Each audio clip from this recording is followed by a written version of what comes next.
gravado antes, mas vou colocando agora, né? E vamos nós. Deixa eu ver aqui para compartilhar.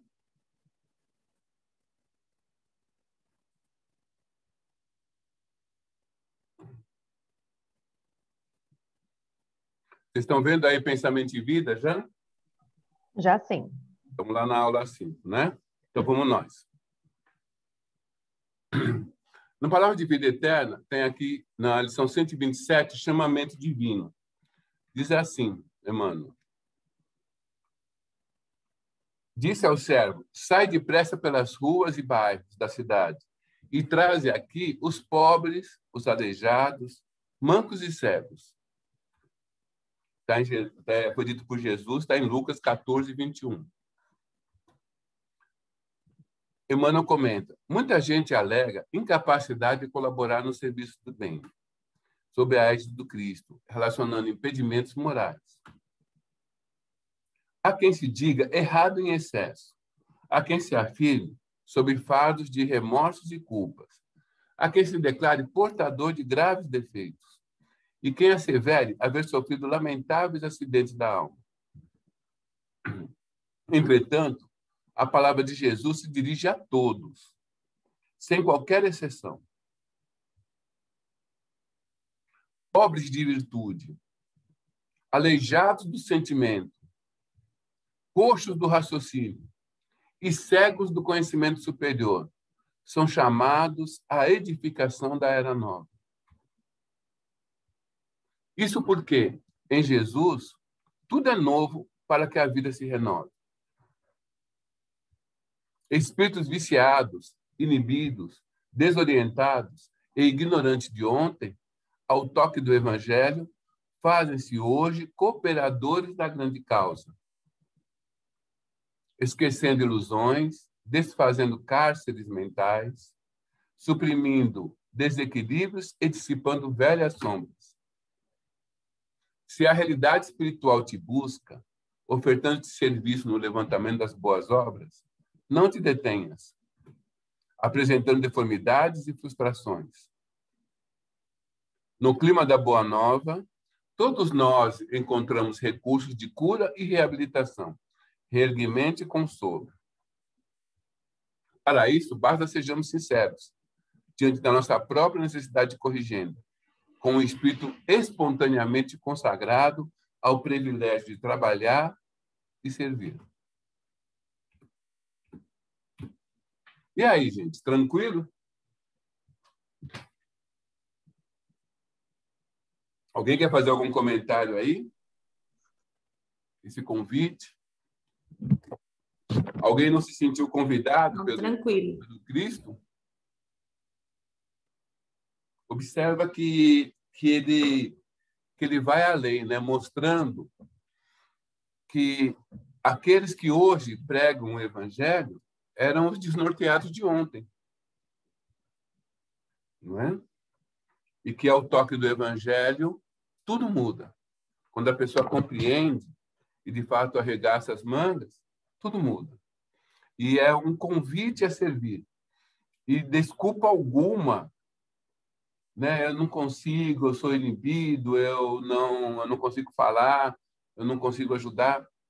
Veja, desculpa alguma, de fato, serve para nos separar do Cristo. Na realidade, nada pode nos separar do Cristo se nós não quisermos.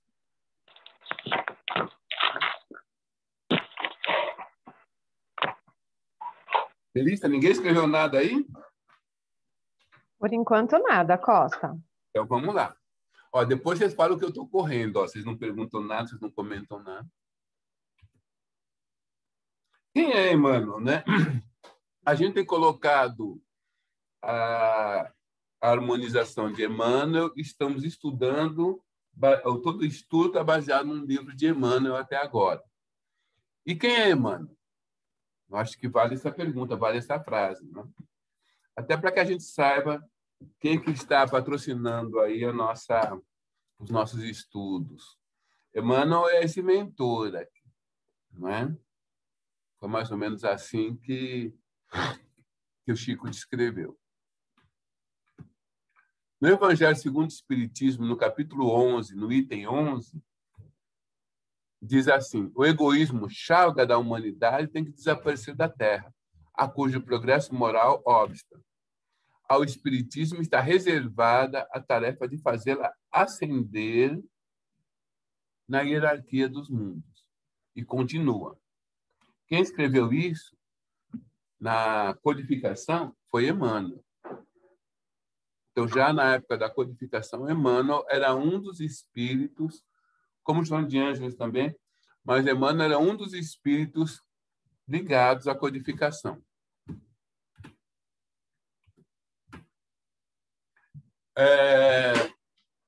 Ele aumentou de Chico e, segundo alguns relatos, esse relato que eu coloquei aqui está mais ou menos igual em outros lugares. Então, né, muda um pouquinho, mas a ideia é a mesma.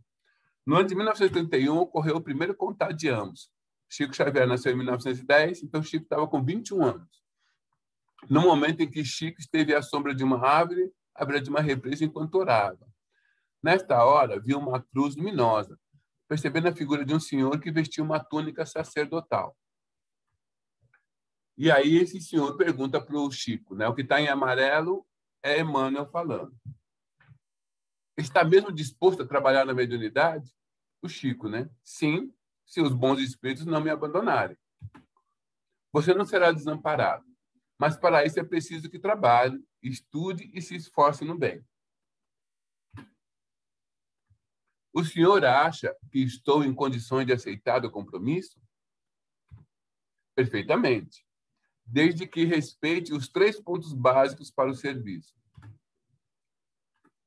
Qual o primeiro ponto? Disciplina. Qual o segundo ponto? Disciplina. E o terceiro? Disciplina, é claro. Temos algo a realizar. 30 livros para começar. Foram mais de 400 obras. Mais de 400. É lógico que foi de 30 em 30, né? Mas foram mais de 400 obras que o Chico Xavier psicografou.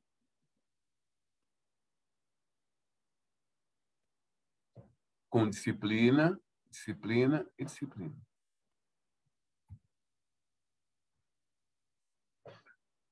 Historicamente, o que a gente sabe de algumas encarnações do nosso Emmanuel?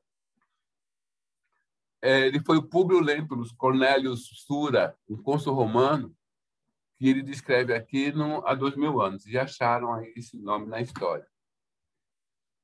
Muito rigoroso, né?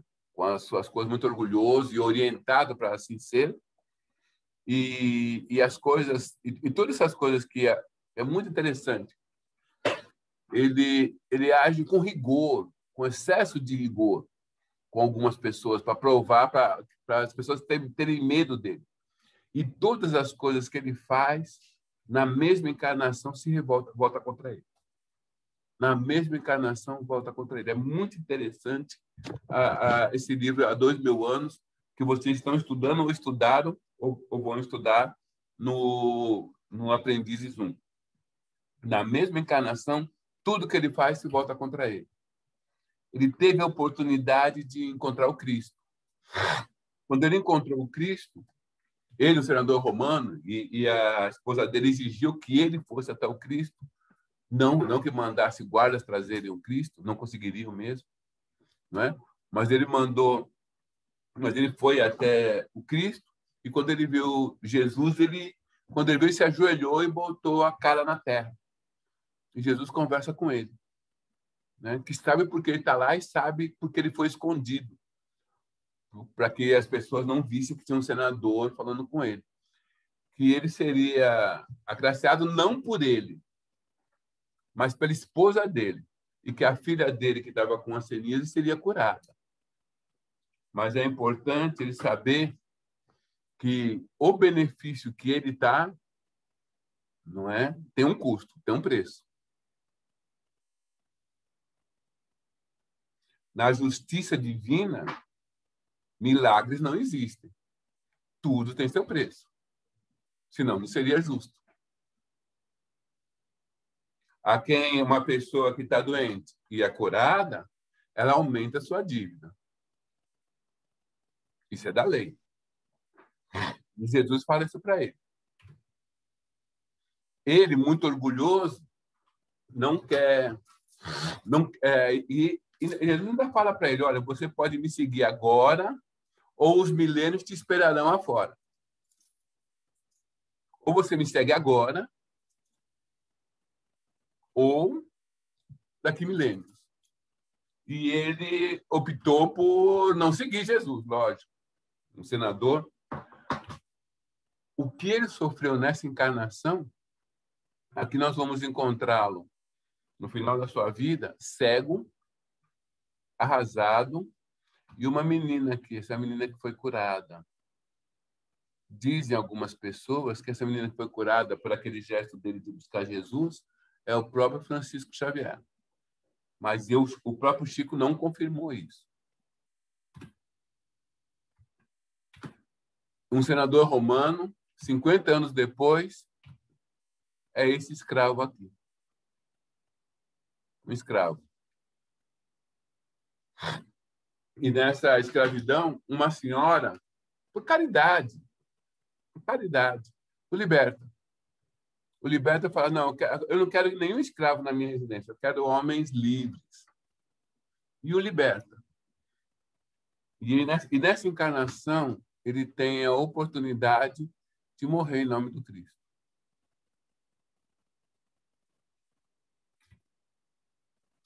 Não quis negar, né?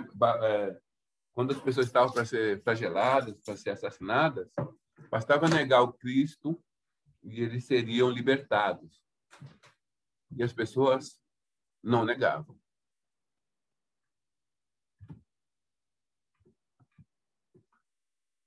Nesse livro aqui, Renúncia, nós vamos encontrar a mesma senhora que libertou o escravo passando por um aperreio. Ela estava com a sua filha, que era uma das filhas lá, e queriam tomar todo o sítio dela. E ela estava abandonada. Como não tinha nenhum homem que a protegesse, iriam tomar o sítio dela e ainda iriam escravizar a criança. E surge um padre que bota todo mundo para correr. Porque o pessoal tinha medo de padre e medo da religião. E esse padre bota todo mundo para correr. E quando ela agradece, ele fala, de alguma forma, eu te devia isso. Essa mulher, 1.600 anos antes, libertou esse homem da escravidão. E ele tem a oportunidade de pagar a dívida dele 1.600 anos depois.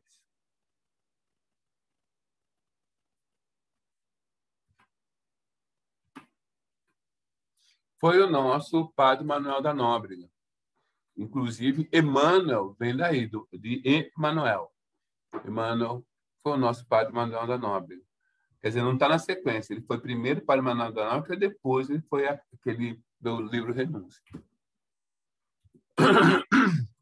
Dúvidas? Tem somente 2 comentários. Um do Igor, referente ao livro 2000 anos, dizendo que tem vários na biblioteca. Tem um comentário da Raquel, Escravo Nestório, 50 anos depois, lindo livro. E o Igor também, na minha modesta opinião, a leitura dos 5 romances de Emmanuel é obrigatória ao espírita que quer crescer à luz da doutrina.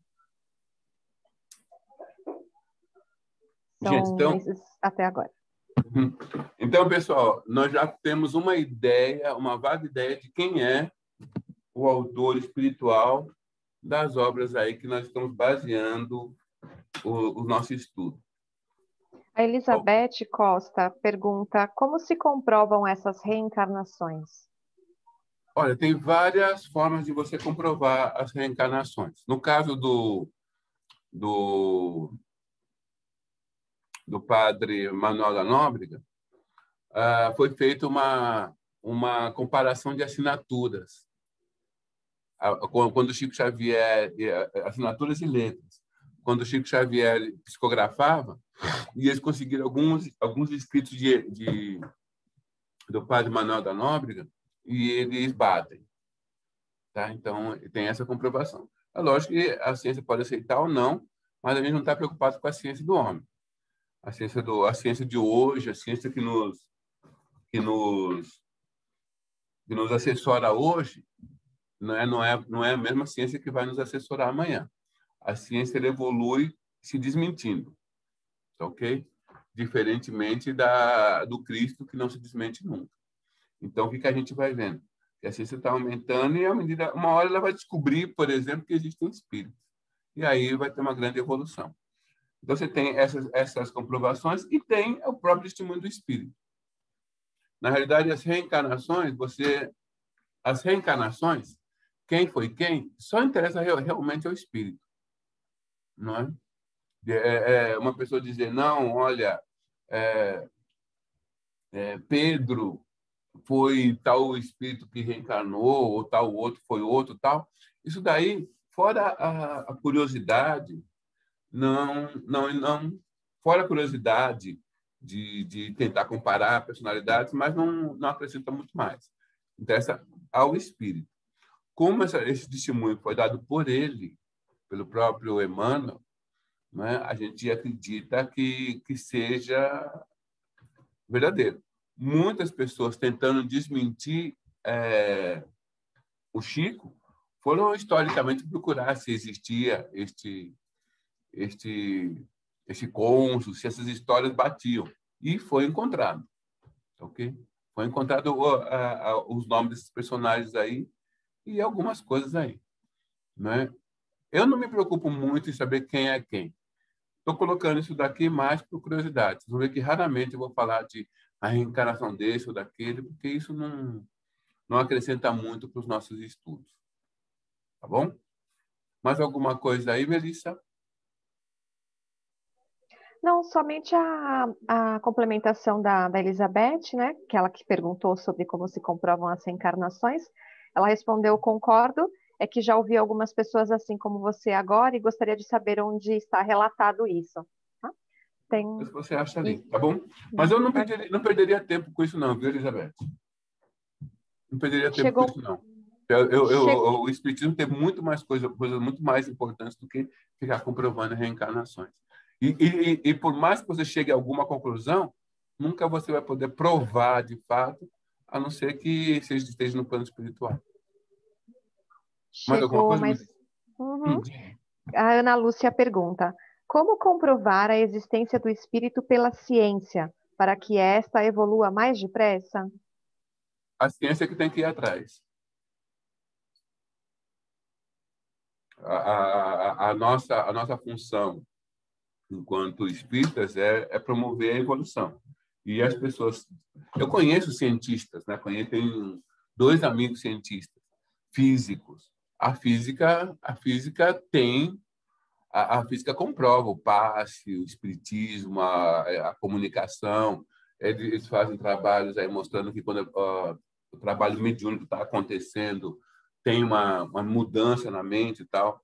Mas o problema é você estar falando da ciência oficial, da ciência geral, de todo mundo acreditar. E tem outros interesses, né? Se você comprovar que o que o espiritismo fala é verdade, como é que fica o ganho financeiro de tantas religiões que vivem de cobrar aí das pessoas, né? Então tem outros interesses aí, tá bom? Mas a ciência já sabe, né? A ciência já sabe. Ou o cientista já sabe, né? Não tem a ciência. Tá bom? Avançando, tá? Nesse livro aqui, No Mundo Maior, que vocês estudaram no Básico 3, nós vamos relembrar algumas coisas que estão aqui. Nós vamos falar da casa mental. Está no capítulo 3. Depois vocês dão uma lida. Nós vamos falar do capítulo 3 e do capítulo 6. Dá uma lida que vai ser importante. Aproximei-me de Calderaro naquela manhã, sedento de saber. Expus-lhe minhas indagações íntimas. Relatei-lhe aos ouvidos tolerantes minha expectativa ansiosa, longamente sofreada. Pretendia conhecer os que se entretinham na maldade, no crime, na inconformação. Quer dizer, ele quer ajudar essas pessoas, mas as pessoas que estão na maldade, no crime e inconformados. E ele vai conversando com Calderaro. Depois que Calderaro escuta, ele diz assim: meu amigo escutou calmo, sorriu benevolente e começou a esclarecer. Antes de mais nada, André, modifiquemos o conceito. Olha só. Olha como as coisas modificam.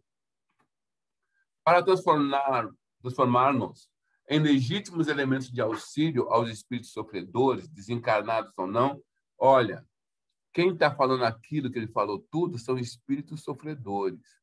Estejam eles desencarnados ou encarnados. Começa a mudar os conceitos. É-nos imprescindível compreender a perversidade como loucura, a revolta como ignorância e o desespero como enfermidade. Olha como ele já vai mudando os conceitos.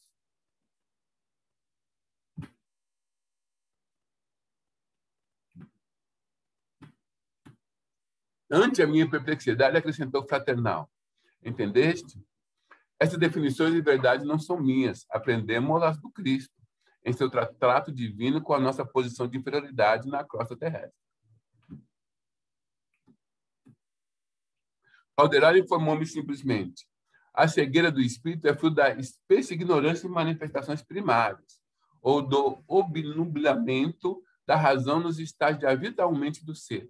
Essas brigas, essas discussões, ele está falando que é ignorância em manifestações primárias. Primárias. Estamos muito perto da animalidade, né? Nessas reações. Nosso interesse no socorro à mente desequilibrada é analisar este último aspecto da sombra que pesa sobre as almas. Assim sendo, faça mistério saberes alguma coisa da loucura no âmbito da civilização. E aí o que eles fazem? Eles saem em espírito e vão até um hospital. Nesse hospital, o que eles têm? Eles têm um paciente encarnado e tem um obsessor desencarnado ali, grudado a ele, obsediando. Daí eu nos acompanhei para entrar em vasto hospital, detendo-me diante do leito de certo enfermo, que o acidente deveria socorrer. Abatido e pálido, mantinha-se ele unido à deplorável entidade do nosso plano, em míseras condições de inferioridade e de sofrimento. E aí o que ele está vendo? Ele está olhando o cérebro físico do encarnado. E ele vai olhar o cérebro espiritual do desencarnado. Como é que é? O desencarnado tem cérebro? Tem. O perispírito tem órgãos? Tem. Tem órgãos. O perispírito tem órgãos. Tá. Então vamos entender isso daí para a gente avançar. O perispírito dos espíritos muito próximos a nós, ele é muito semelhante ao corpo físico. De tal forma que o perispírito é o molde do nosso corpo físico. Então, o meu perispírito é careca. Ok? Então, ele plasma, né? Ele plasma lá. Aliás, ele não plasma cabelo no lugar que deveria ter. Tá ok? Então, o meu perispírito é careca.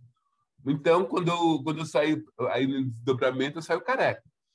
E todos os órgãos do perispírito foram moldados no corpo físico, com exceção de alguns dos espíritos muito ligados à nossa esfera, os espíritos superiores, com exceção daqueles que estão ligados à alimentação e ao sexo. Com exceção dos outros, todos existem no plano espiritual e no plano físico. Todos os espíritos têm órgãos? Não. Tem algum momento que o espírito não precisa mais de forma. O espírito evolui tanto que ele não tem mais a forma. Quando ele não tem mais a forma, e a gente escuta isso, são espíritos que estão tão evoluídos que ele não precisa mais do corpo físico. Então, estes não têm órgãos. Não tem mais o corpo espiritual. Não tem mais o perispírito, não precisa mais. Esses não têm órgãos. Mas os espíritos que estão ligados a nós, do nosso nível, pouco acima do nosso nível evolutivo ou abaixo do nosso nível evolutivo, esses espíritos têm órgãos. Tá ok? Então, deixar isso claro. E o que ele está analisando? Ele está analisando o cérebro do encarnado e está organizando o cérebro do desencarnado, mostrando que os dois estão muito parecidos. Examina o cérebro do nosso irmão encarnado. Tinha sob os olhos 2 cérebros quase idênticos. Olha aqui, André Luiz falou que tem 2 cérebros quase idênticos. Depois da morte física, o que há de mais surpreendente para nós é o reencontro da vida. Toda vez que vocês verem 3 pontinhos, é que tem muita coisa. Depois vocês peguem e leiam o capítulo inteiro. Eu vou só nos pontos que nos interessam, tá ok? Creio ociosa qualquer alusão aos trabalhos primordiais do nosso longo drama de vida evolutiva. Desde a ameba, está aqui, que eu baixei na internet, na tépida água do mar até o homem, vimos lutando, aprendendo e selecionando invariavelmente. No sistema nervoso, temos o cérebro inicial, repositório dos movimentos instintivos e sérias atividades subconscientes. Figuramos-lo como sendo o porão da individualidade, onde arquivamos todas as experiências e registramos os menores fatos da vida. O que ele está falando? Nós temos aqui o nosso cérebro. Nessa parte aqui, mais escura, que está aqui, fica o nosso sistema nervoso, que vai coluna abaixo. Você bota o dedo num lugar quente, você tira antes do cérebro saber o que aconteceu, porque tem uma reação aqui da coluna, do cérebro primitivo. Aqui, nessa parte branca, está o momento presente. E aqui, na parte superior, no sistema frontal, aqui, está o futuro. E aqui está a tua vontade. Quando você reage violentamente, quando você reage agressivamente, quando você baixa o padrão moral, você está voltando para o passado. Você está entrando nessa zona escura. Quando você age com amor, quando você age com caridade, quando você fala palavras boas, quando você faz uma oração sincera, você está indo aqui para frente, essa parte amarela. Aqui está o futuro, no branco presente, onde está a sua vontade, onde você define para que lado você quer ir. E aqui no nosso subconsciente está o passado. Na região do córtex motor, zona intermediária entre os lobos frontais e os nervos, temos o cérebro desenvolvido, consubstanciando as energias motoras de que se serve a nossa mente, para as manifestações imprescindíveis do atual momento evolutivo do nosso modo de ser. Então, o que você tem? Aquilo que eu falei, não é? Você tem aqui o inconsciente, o consciente, o ego e o superego, superconsciente. Ok? Nos planos dos lobos frontais silenciosos, ainda para a investigação científica do mundo, jazem materiais de ordem sublime, aqui, ó, que conquistaremos gradualmente no esforço de ascensão, representando a parte mais nobre de nosso organismo divino em evolução. Então, eu decido se eu quero ficar mais aqui ou se eu quero ficar mais acá. Ok? 3 pontinhos que tem mais coisa. Não podemos dizer que possuímos 3 cérebros simultaneamente. Temos apenas um que, porém, se divide em 3 regiões distintas. Na internet, você vê alguns médicos falando desse capítulo. É muito interessante que eles falam que, dependendo da região que é afetada a pessoa, realmente bate com o que o André Luiz fala. Em acidentes, né? Tomemos como se for um castelo de 3 andares. No primeiro, situamos a residência de nossos impulsos automáticos inferiores, simbolizando o sumário vivo dos serviços realizados. No segundo, localizamos o domicílio das conquistas atuais, aqui, o em branco, onde se erguem e se consolidam as qualidades nobres que estamos edificando. E no terceiro, temos a casa das noções superiores, indicando as iminências que nos cumpre atingir. Então, para cá que nós devemos ir. Num deles mora um hábito e o automatismo, aqui no passado. Todos os nossos hábitos que nós temos que enfrentar e superar estão no nosso passado. No outro reside o esforço e a vontade. Aqui, eu vou para cá ou eu volto? E no último, demora o ideal e a meta superior a ser alcançada. Distribuímos desse modo nos 3 andares do subconsciente, o consciente e o superconsciente. Como vemos, possuímos em nós mesmos, o passado, o presente e o futuro. Alguém na aula passada falou sobre luta livre, essas coisas. Então, foi o que eu falei. Se você se liga ao passado primitivo, instintivo, animalesco, né, você decide estar lá, não é? Nessa coisa da violência. E o amor é um outro departamento. Vamos estudar nesse mesmo livro, estudo de caso, para a gente entender melhor. É o capítulo 6. Então, eu vou falar dos pontos que nos interessam. Vocês depois leiam completamente o capítulo 3 e o capítulo 6, por favor. Vocês já estudaram isso daqui no básico 3, lembrando, né? Periciar muito àquele que muito recebeu e prestará contas àquele a quem foram confiadas muitas coisas. O que Jesus está falando aqui? Que aquele que muito recebe, mais lhe será cobrado. Nós, espíritas, recebemos muito. É justo que de nós sejam cobradas muitas coisas. Nós todos, sem exceção, recebemos muito. Muito mesmo. Não teve nenhuma encarnação que nós recebemos mais do que recebemos nessa. Então, é justo que nos cobre muito. No capítulo 6 diz assim, Cândida.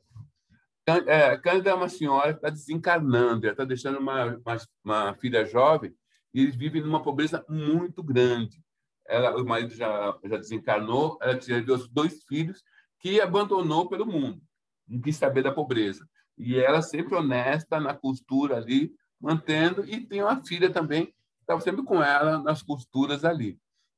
Só que ela ficou doente e a moça, não tendo socorro, a mãe doente, hospitalizada, a moça acabou cedendo a um rapaz que a procurou e começou a trabalhar como dançarina em espetáculos à noite para ganhar mais dinheiro e acabou se envolvendo com o rapaz. Ok? E o rapaz queria usar a moça para ganhar dinheiro. Um capitão. Ok? E ela não contou isso para a mãe. Só que o moral dela não aceitava aquilo. Olha o que acontece. Cândida, a irmã que nos merecia tanto, é a senhora, a mãe dela que estava desencarnando, que nos merecia tanto carinho, prendia-se ainda ao corpo através de fios muito frágeis. Pela doce luz que lhe limbava a fronte, emitida por sua própria mente, olha a mente aqui emitindo a luz. Olha a consciência tranquila. Momento do desencarne. Eu lhe observava a grandeza da alma, o sereno egoísmo. A filha, Julieta, que eu contei o drama aí. Torturantes pensamentos se entrechocavam no cérebro enfermo. Vibrações pesadas, caracterizando-se pela cor muito escura, desciam-lhe da fronte e fixavam-se no aparelho respiratório. Represavam-se na pleura, invadiam os alvéolos e daí passavam ao coração. Pleura, alvéolos tem a ver com o pulmão, tá, gente? Influenciando as trocas sanguíneas. Momento em que a substância fluídica das emissões mentais se esvaecia. Então, descia, né, para o pulmão, para o coração, e ficava menos no cérebro, absorvido pelas artérias.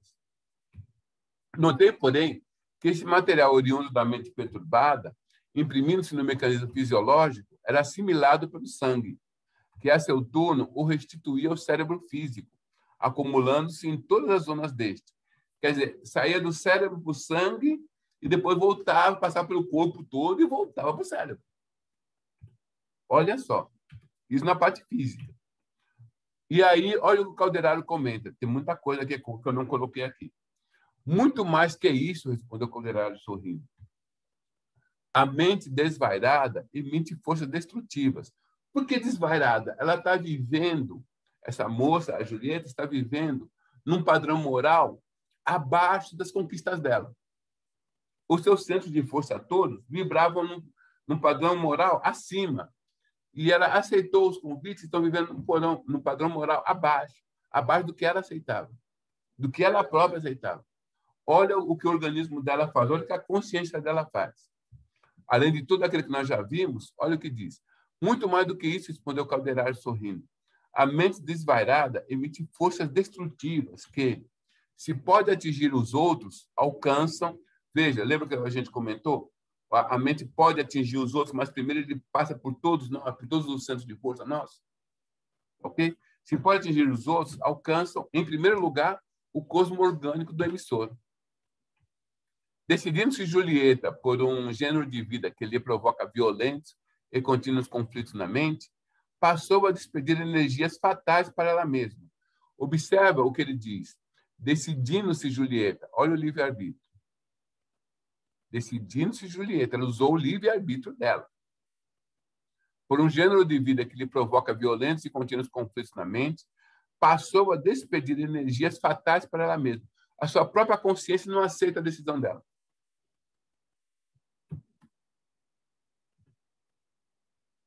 Cedendo, no entanto, às tentações de que foi alvo, sente-se intimamente precipitada de escada abaixo. 3 pontinhos, tem mais coisa. Avizinha-se da loucura com estádios por distúrbios vários, provocados pela disfunção celular. Não somente isso, Julieta, na circunstância em que a observamos, pode ser atingida noutros centros vitais. É capaz de apanhar uma pleuresia como antecâmara para a tuberculose, com facilidade será vítima de deploráveis intoxicações do sangue, que se caracterizarão por moléstias indefiníveis dos vasos ou da epiderme. Sem excluir as desarmonias fatais do fígado, prováveis portadoras da ruína e morte para o veículo denso. Veja, tudo isso, o fato dela estar vivendo moralmente abaixo do que os centros de força dela permitem, que a própria consciência permite, vai levá-la ao desencarne. Vai levá-la ao desencarne. Sua mente desce à região dos expulsos instintivos. Lembra que a gente dividiu o cérebro em 3 partes? O que ela está fazendo está voltando, a mente dela está indo lá para os impulsos instintivos, experimentando extrema dificuldade em subir. Ou ao castelo das noções superiores, de onde a luz da consciência lhe dirige vigorosos apelos para que retorne à simplicidade e à harmonia. Tal situação impede-lhe a prece fervorosa, santificante e regeneradora. E daí o caos em que a pobrezinha tateia. Como ela está indo para a parte primitiva do ser, ela não consegue fazer uma prece fervorosa. Que a prece fervorosa tem a ver com a outra parte do cérebro. E a vontade dela está levando para a parte animalesca. Mas a justiça divina jamais desconhece a compaixão. Quem quiser ler mais, tem que ler o livro lá, vocês já viram aí. Dúvidas? Ficou clara essa parte? Tem uma pergunta do João Henrique Costa. Isso pode ser considerado suicídio, o caso Julieta? Não, porque ela não queria morrer. Sempre que a gente falar de suicídio, tem que haver a vontade de se matar. A vontade deliberada, a ação, né, para tirar a sua própria vida. Não é suicídio, mas ela ficaria muito mal se morresse nessa situação, né? Mesmo porque ela já estaria entrando em contato com espíritos sugadores, etc. O Igor fez uma pergunta. Hoje consegui entender o que Divaldo Franco costuma chamar de sintonia com o vírus. É isso mesmo? Olha, a gente tem que tomar cuidado com esse julgamento, né? Você tem pessoas muito boas que estão desencarnando com o vírus e tem pessoas que não são tão boas que também estão desencarnando. Então, eu prefiro seguir o Cristo que diz não julgais. Você pode ter uma sintonia. Se você for falar de desencarnes complicados, você vai falar de Bezerra de Menezes, que desencarnou depois de 6 meses, que ele só conseguia abrir e fechar os olhos. E era Bezerra de Menezes. Vai falar de desencarne complicado, você vai falar do Cristo que morreu crucificado. Não é? Você vai falar de Pedro que morreu crucificado de cabeça para baixo. Você vai falar de Paulo que morreu cortar a cabeça dele fora. Então, melhor não julgar, né? Melhor não julgar que a gente ganha mais. A Sandra pergunta se não seria suicídio indireto igual André Luiz. André Luiz bebia, ele sabia que estava bebendo, ele era médico, né? Ele sabia que estava bebendo, ele bebia, fumava, tinha outras doenças também que era de sexo desequilibrado, não é? No livro não se fala nada de suicídio, não fala, em nenhum momento. E veja, ela estava fazendo daquele jeito, mas não tinha nenhuma a intenção de ir, né? Não sei se seria julgado como suicídio. No livro não cita nada disso. A Ana Lúcia pergunta se... Peraí que subiu. Se a criatura não retrocede, no caso de Julieta, isso é um estacionar na evolução? É um comprometer-se na evolução. É mais do que estacionar, ela se compromete. Ela teve uma encarnação e ela vai ter que ter outras para resgatar o que fez. E a Vanessa pergunta, e ela não consegue fazer a prece porque está vibrando em ondas mais densas? Sim, ela foi para a animalidade. Ela consegue fazer uma prece, mas não uma prece fervorosa como seria de se desejar. Na realidade, você conseguiria fazer a prece em qualquer lugar, mas você teria que buscar com muita vontade, atingir um determinado nível, né? É muito interessante essa questão da prece. Nós vamos falar em algum momento. A gente, no trabalho mediúnico, a gente faz a prece com muita... com o máximo que a gente pode, né? Querendo muito o bem dos espíritos que estão ali. Mas quando os espíritos superiores entram na prece, é outra história. É outra história. Aí não tem para ninguém. Aí sim a gente vê o que é uma prece sentida. Né? A gente está gatinhando ainda.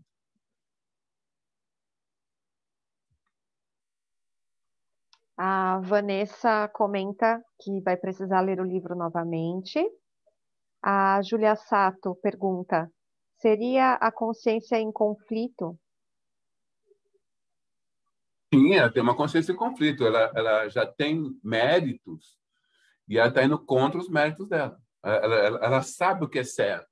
Ela tem consciência do que é certo. E ela está fazendo errado. E a Ana Lúcia: a mãe, por ser merecedora, pode interferir? Não só pode, como interferiu. Você vai ver no capítulo que os espíritos foram socorrê-las por causa da mãe. A mãe encarnada, ela não queria desencarnar e deixar a filha numa situação ruim. E os espíritos foram lá resolver a situação. Não conto mais. Agora vocês vão ter que ler o livro. Mas os espíritos foram lá para atender a mãe. Não foram lá por causa da filha, não. Encerrou por aqui. Gente, ficou claro essas coisas aí da nossa parte instintiva, a nossa decisão, a agressividade, a violência, para onde nos levam, quando eu respondo mal, quando eu desejo mal a alguém, todas essas coisas aí são decisões que eu tenho que tomar. E quando eu faço isso, eu começo a buscar o meu passado. Lembrando que nós nunca fomos tão bons como nós somos hoje. Nunca fomos tão bons quanto nós somos hoje. Então, imagina como nós éramos nas encarnações passadas. Ok? Bom, já que vocês não têm dúvida, depois fica falando que eu estou correndo, viu? Fé. Vamos nós um pouquinho aqui.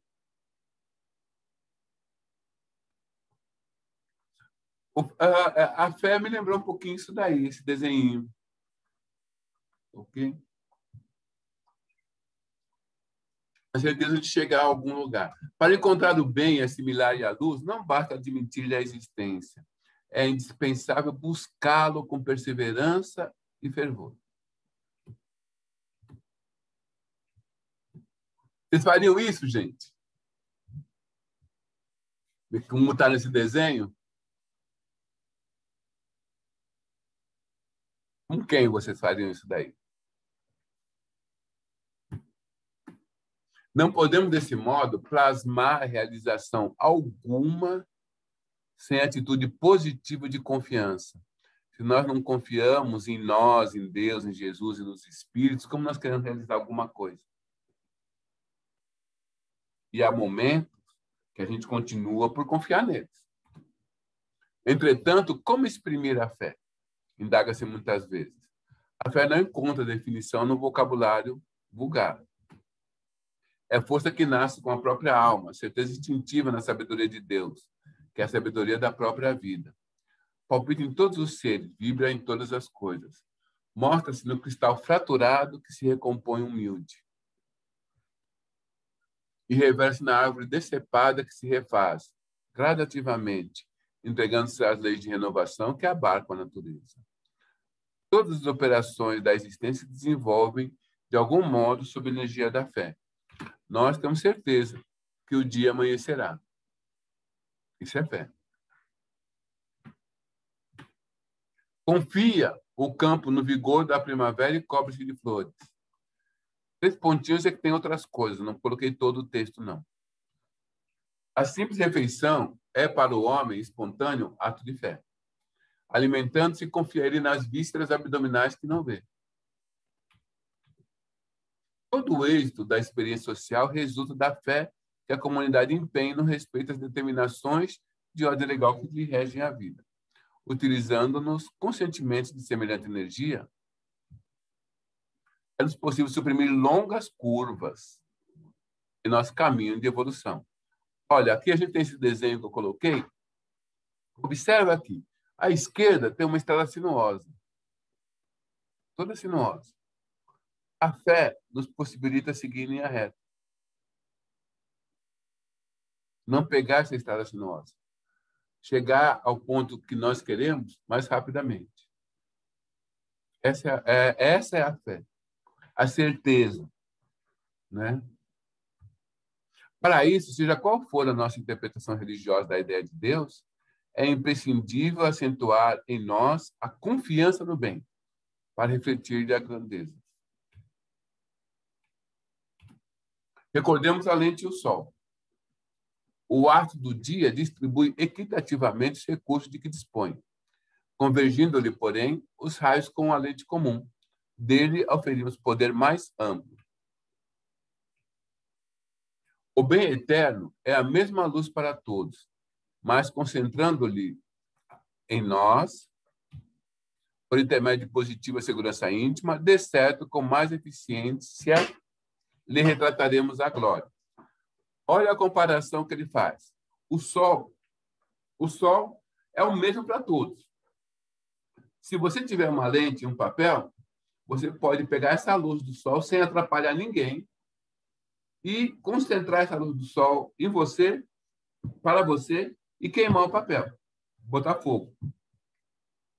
O bem eterno é o mesmo para todos. Se nós tivermos fé, nós podemos concentrar esse bem em nós e fazermos mais. Retratarmos, o que ele diz, retratarmos essa glória. Mas depende de quê? Depende de nós. Kardec já falava que a fé não se subscreve. Busquemo-lo, pois, infatigavelmente, sem nos determos no mal. Sem nos determos no mal. Olha aqui. Olha os obstáculos que a gente mesmo permite que sejam obstáculos, né? O tranco podado oferece frutos iguais àqueles que produzia antes do golpe que o mutilou. A fonte alcança o rio, desfazendo no próprio seio a lama que lhe atira. Sustentemos o coração nas águas vivas do bem inexaurível. Procuremos a boa parte das criaturas, das coisas e dos sucessos que nos cruzem ali de cotidiano. Nós conseguimos ver nas situações todas a boa parte? Nós estamos vivendo uma pandemia. Nós conseguimos, nesse momento que nós estamos vivendo a pandemia, nós conseguimos ver a boa parte? Ou nós só queremos, ou nós achamos que a pandemia é um erro de Deus? Nós já sabemos que um erro de Deus não é, não pode ser. Então tem coisa boa aí saindo. Nós conseguimos olhar e ver coisas boas aí, que a fé tem a ver com isso. Procuremos a boa parte.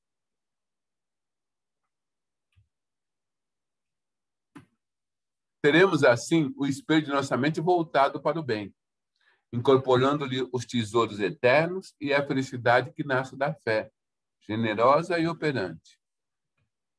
Libertar-nos-á dos grilhões de todo mal, de vez que o bem, constante e puro, terá encontrado em nós seguro refletor.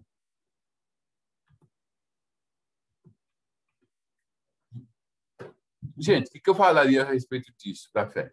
E veja, ele dá uma pincelada, depois vamos falar mais disso mais à frente. Eu diria que é bico. Não é não? Alguém quer comentar algum comentário aí, Melissa? Não, no chat nada por enquanto. Não?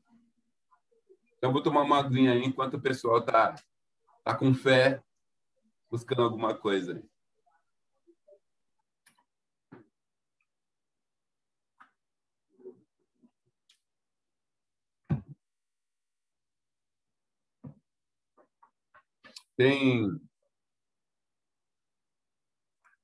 Tinha uma história que eu soube de um cidadão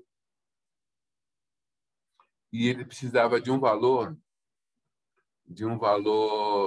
assim muito grande, e esse valor era o valor que ele precisava para pagar uma dívida lá onde tinha muitas pessoas sendo sustentadas, crianças, órfãos, tal.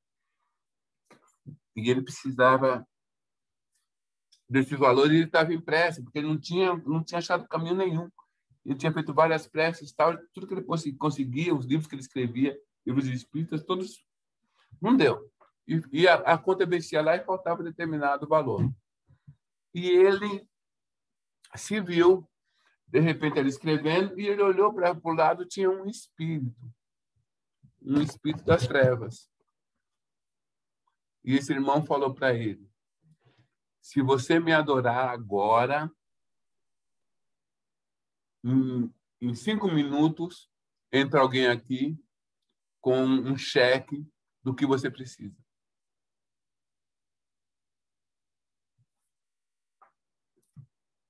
Esse irmão olhou para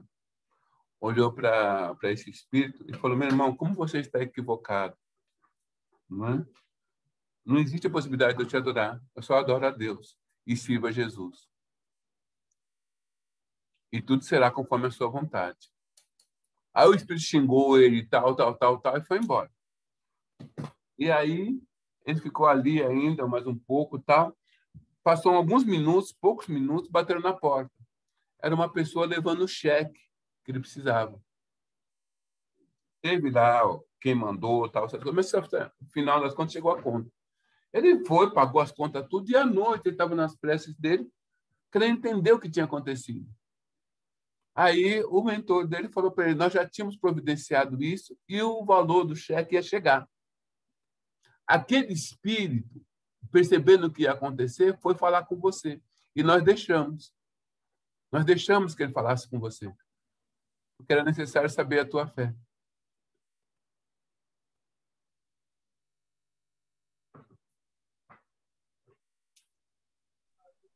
Bom, agora tem bastante coisa.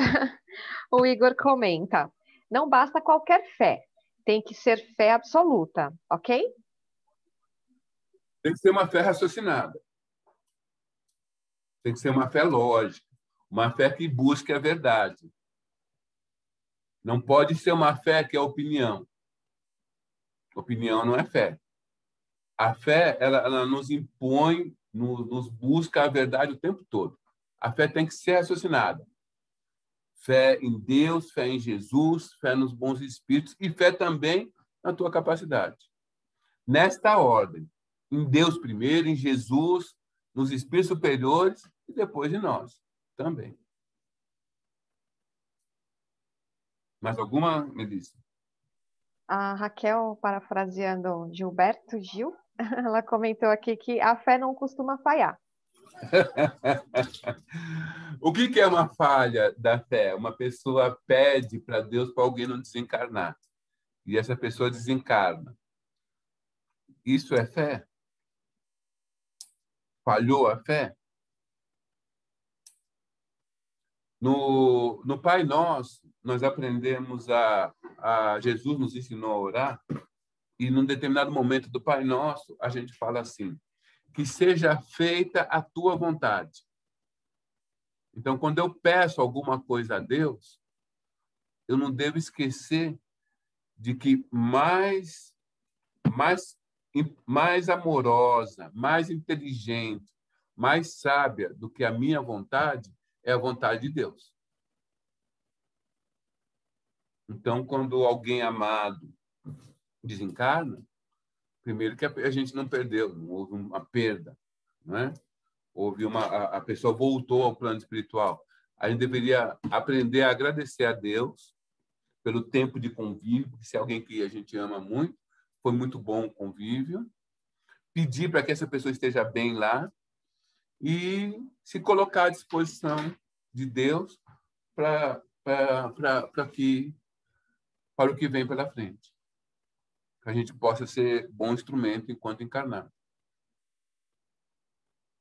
Mais alguma coisa, Melissa? A Andréia pergunta: a fé é um sentimento ligado à nossa vontade? Com certeza. Com certeza. A fé ela é construída. Ela é construída. Ela não é uma coisa...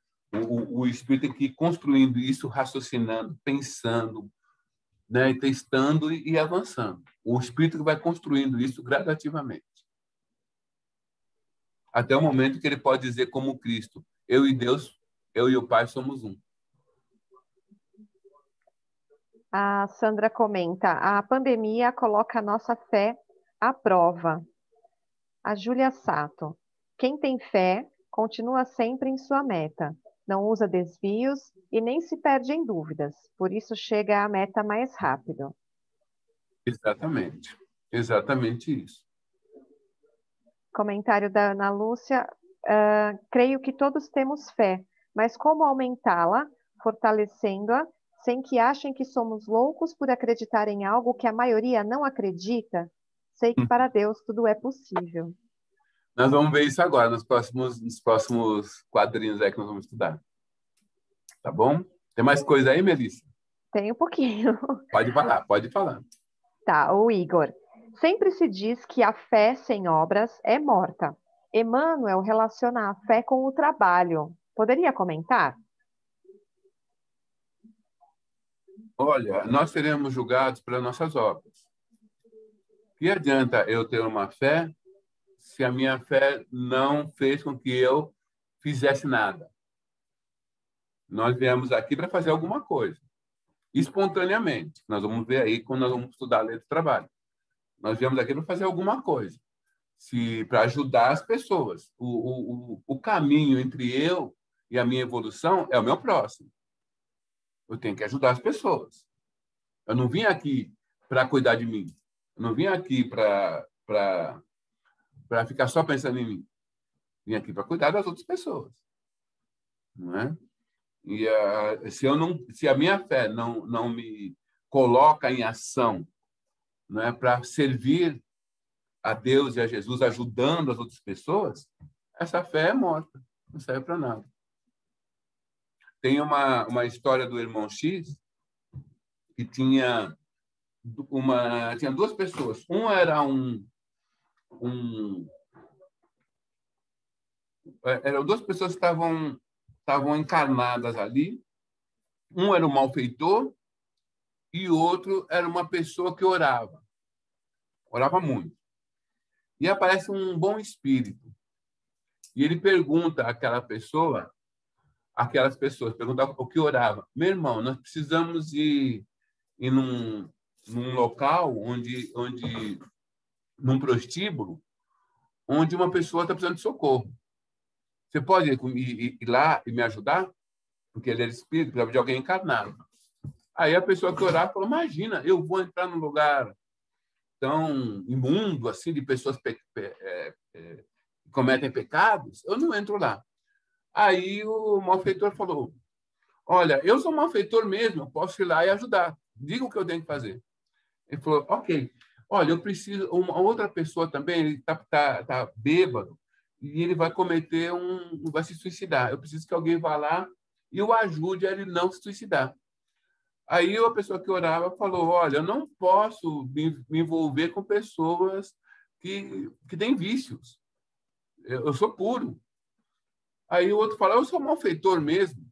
Eu vou lá e ajudo essa pessoa que está com vícios. E assim foi.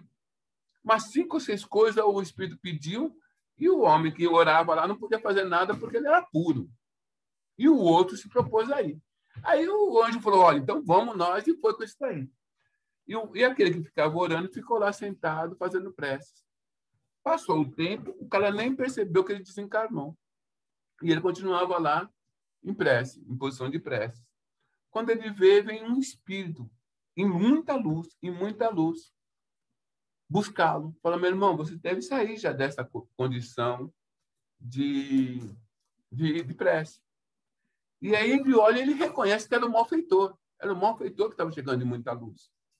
Aí ele fala, mas, meu irmão, como é que você conseguiu tanta luz assim? Aí o malfeitor fala, meu irmão, eu caminhei. Eu caminhei. Essa história é do irmão X. Melissa, tem mais alguma coisa aí? Tem. Raquel. Penso ser falta de entendimento sobre os desígnios de Deus. E a Iris, Não é entendi, não normal. entendi o que a Raquel falou. Não entendi o que a Raquel falou. Foi um comentário, a falta de fé, né? Seria, ela Sobre entende o seu que seria... exemplo sobre a morte. O exemplo que você deu entendi. sobre a morte. Obrigado, Raquel. Mais alguma coisa, Melissa? Sim, a Iris. É normal acharmos que precisamos ter mais fé? Encerra aqui, tá? Olha, eu acho que deve... Acho, né? Estou falando uma opinião minha. Eu acho que todos nós precisamos ter mais fé. Mas a gente tem que trabalhar com a fé que tem. Porque como é que a gente aumenta a nossa fé? Trabalhando com a fé que tem, produzindo, fazendo acontecer, e aí a nossa fé aumenta. Por exemplo, minha fé não vai aumentar se eu ficar em casa parado, sem fazer nada, sabendo que eu tenho oportunidade de trabalhar. Não é? Então, na ação, no fazer alguma coisa, e olha, fazer alguma coisa, como que eu posso fazer na pandemia? Você pode parar e fazer preces, por exemplo, olha, ontem no Rio de Janeiro teve uma chacina. Quem é que já parou para fazer uma prece por aqueles que foram chacinados, mas também por aqueles que mataram? Todos eles estão precisando de preces. E é um trabalho. É um trabalho, não deixa de ser um trabalho. E veja, você não precisa sair da tua casa para fazer isso. Mais alguma coisa, Melissa? Não, pode seguir. Oi? Mais nada? Não. Tá bom. Vamos lá, então, gente. Trabalho. Se nos propomos retratar mentalmente a luz dos planos superiores, é indispensável que a nossa vontade abrace espontaneamente o trabalho por alimento de cada dia. Veja o que ele coloca. A nossa vontade, nós já vimos isso sobre a vontade, abrace espontaneamente o trabalho por alimento de cada dia. Trabalho não remunerado. 3 pontinhos que tem outras coisas. Hoje, porém, sabemos que a lei do trabalho é roteiro da justa emancipação. Sem ela, o mundo mental torna estanque. Todos nós precisamos trabalhar, senão a gente não evolui. Mas alguém já se viu assim? Eu tinha um gato que ele ficava me imitando assim, onde eu ia sentar, onde eu ia deitar, ele ficava assim. Fugir-lhe aos impositivos é situar-se à margem do caminho, onde o carro da evolução marcha inflexível, deixando a retaguarda quando se amolgam a ilusão da preguiça. Olha, fugir aos impositivos é situar-se à margem do caminho. Quem está na preguiça, na realidade, se coloca à margem do caminho, porque aqueles que trabalham continuam. E aqueles que estão à margem do caminho ficam parados lá. Ficam na preguiça, né? É muito interessante. Se vocês forem lá no curso do Átomo Arcanjo, vocês vão descobrir que a evolução tem a ver com a velocidade. Tudo vai evoluindo, a velocidade. E no homem, onde está a velocidade? Onde está a nossa velocidade? Onde está a velocidade? Que é falado por tantos autores. Está no nosso centro de força coronária. Quanto mais veloz ele é, mais ele brilha. E quanto mais veloz ele é, mais rápido a gente pensa, mais rápido a gente fala e mais necessidade nós temos do trabalho. um espírito que não trabalha, ele naturalmente cai no vício. Não tem jeito. Olha o raciocínio. O usurário não padece apenas a infelicidade de sequestrar os bens devidos ao bem de todos, mas, igualmente, o infortúnio de erguer para si mesmo a cova adornada em que se lhe estiolarão as mais nobres faculdades do espírito. Como assim? Uma pessoa usurária tá se preparando? Olha aqui do livro Obreiro da Vida Eterna. Esse irmão aqui desencarnou e continua contando o seu dinheiro. Ele está ligado aqui ao corpo, não o desligaram, porque o melhor para ele é continuar ligado ao corpo, e ele está aqui contando um dinheiro que não existe, só na cabeça dele.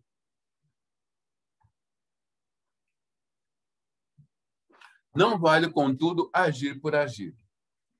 As regiões infernais vibram repletas de movimento. Além do trabalho, obrigação que nos remunera de pronto, é necessário nos atenhamos ao prazer de servir. Prazer de servir.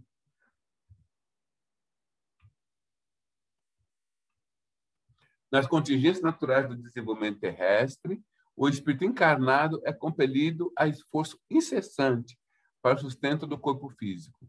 Recolhe de graça a água pura, os princípios solares e os recursos nutrientes da atmosfera.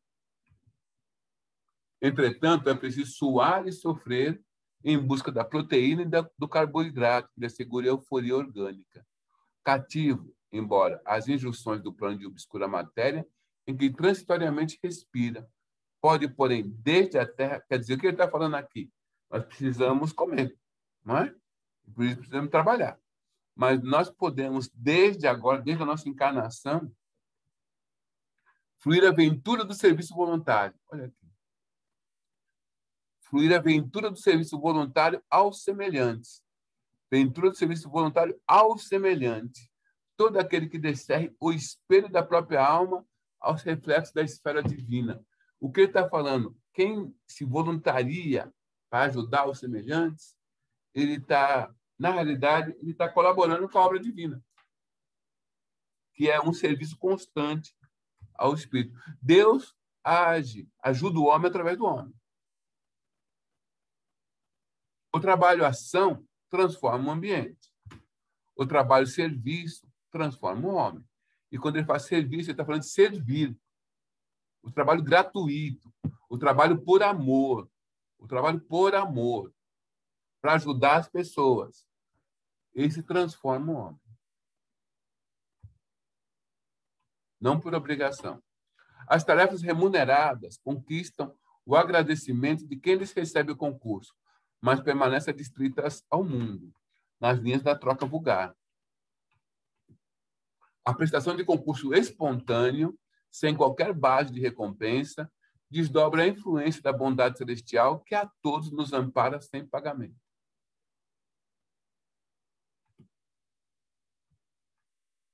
A maneira que se nos alonga a ascensão, entendemos com mais clareza a necessidade de trabalhar por amor de servir.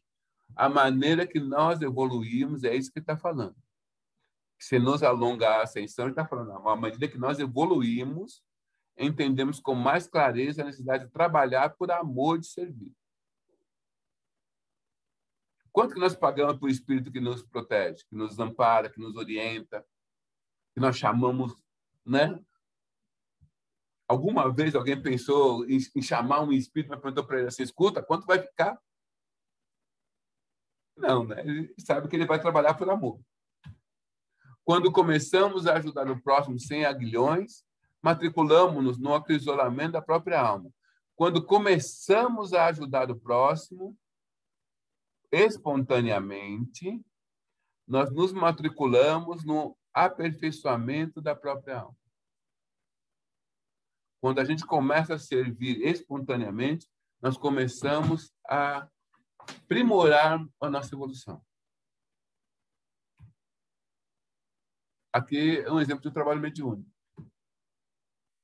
Não existe possibilidade de ser pago. Entrando em sintonia com a vida abundante, nos círculos mais elevados do espírito, o trabalho não é imposto. ok? Nos círculos mais elevados do espírito, o trabalho não é imposto. Ninguém trabalha obrigatoriamente. Trabalha porque quer. A criatura consciente da verdade compreende que a ação no bem é ajustamento das leis de Deus.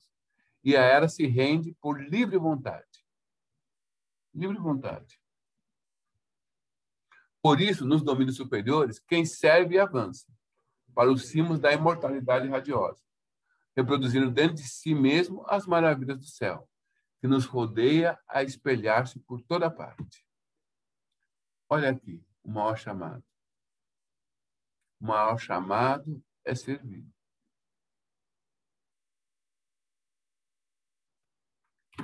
O maior exemplo.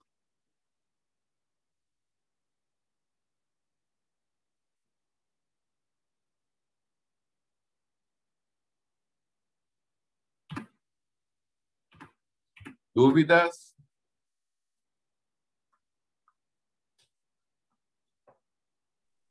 Por aqui, nada, Costa.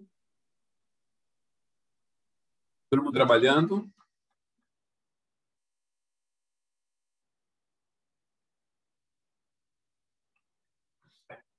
Essa questão do trabalho tem a ver com o que a gente colocou logo no começo, na harmonização.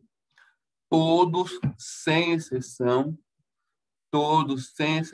estão sendo convidados pelo Cristo. Os coxos, todos, os pobres, os doentes, os enfermos, né? Como foi falado na harmonização. Todos estão sendo convidados. Veja, não estão sendo convocados, estão sendo convidados. É interessante que os espíritos superiores não aceitam que alguém trabalhe com eles compulsoriamente. Se você vai trabalhar com os espíritos superiores, tem que ser por amor.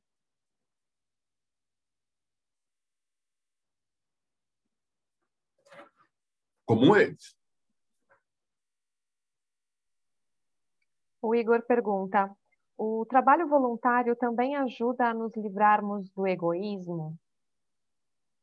Eu acho que é a única forma. A caridade, ela se contrapõe ao sentimento egoísta. E ele é tão bom quando você consegue fazer isso, a alegria é tão grande, o bem-estar é tão grande que as pessoas querem ter isso mais vezes, mais vezes, mais vezes. E quando você vê, você está abandonando, o egoísmo vai mostrando uma coisa mais perversa, uma coisa mais ruim, uma coisa mais seca, mais árida. E você vai sentindo falta daquele ar fresco, daquela coisa gostosa que sentia lá quando no trabalho voluntário. E aí você vai caminhando contra o seu próprio egoísmo. É muito mais prazeroso dar do que receber. Né? E a pessoa que está oferecendo alguma coisa que seja a sua palavra está sentindo isso. Fora a própria companhia espiritual, né? Mais alguma coisa aí, Melissa? A Ana Lúcia: quanto mais servimos, mais aumentamos a nossa fé?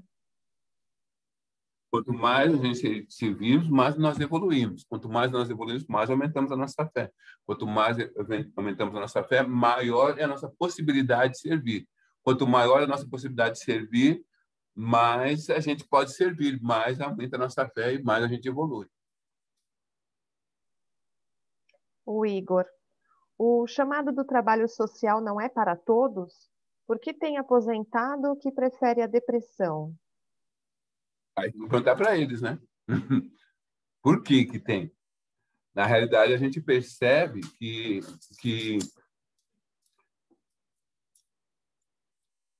talvez essas pessoas não tenham tido a oportunidade que nós estamos tendo, né? De sermos esclarecidos nesse aspecto. É muito ruim a gente julgar as outras pessoas, né? Agora, prefiro falar daqueles que estavam depressivos e descobriram a felicidade de servir e saíram da depressão.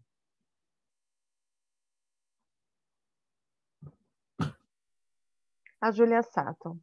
Trabalhar com amor, mesmo no trabalho profissional, podemos fazer a diferença quando decidimos servir o próximo. Mas não é a mesma coisa.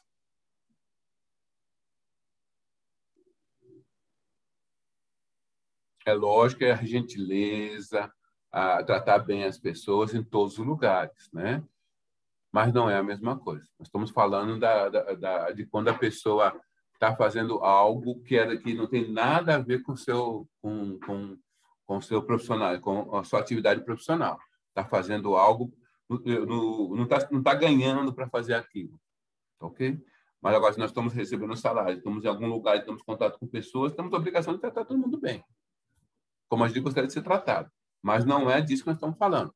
Nós estamos falando de atividade completamente não profissional, completamente espontânea, onde nós estamos gastando parte do nosso tempo que nós estaríamos gastando com o lazer, com outras coisas para servir.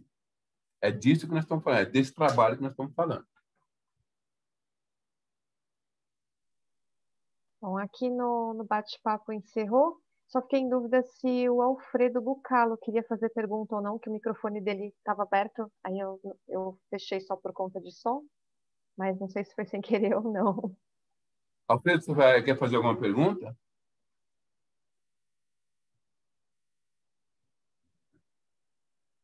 Bom, se quiser, a gente está à disposição aí. Vamos avançar, né, gente? Associação. Gente, muita atenção na associação aqui, que é muito importante isso daqui que a gente vai estudar. Se o homem pudesse contemplar com os próprios olhos as correntes de pensamento, reconheceria de pronto que todos vivemos em regime de comunhão, segundo os princípios de afinidade. A associação mora em todas as coisas, preside a todos os acontecimentos e comanda a existência de todos os seres. Demócrito, e essa imagem é dele, o sábio grego que viveu na Terra muito antes do Cristo, assevera que os átomos invisíveis ao olhar humano agrupam-se à feição dos pombos, à cata de comida, formando assim os corpos que conhecemos. Começamos agora a penetrar a essência do microcosmos e, de alguma sorte, podemos simbolizar, por enquanto, no átomo entregue à nossa perquisição, um sistema solar em miniatura, no qual o núcleo desempenha a função de centro vital e os elétrons de planetas em movimento gradativo. No plano da vida maior, vemos os sóis carregando os mundos na imensidade, em virtude da interação eletromagnética das forças universais.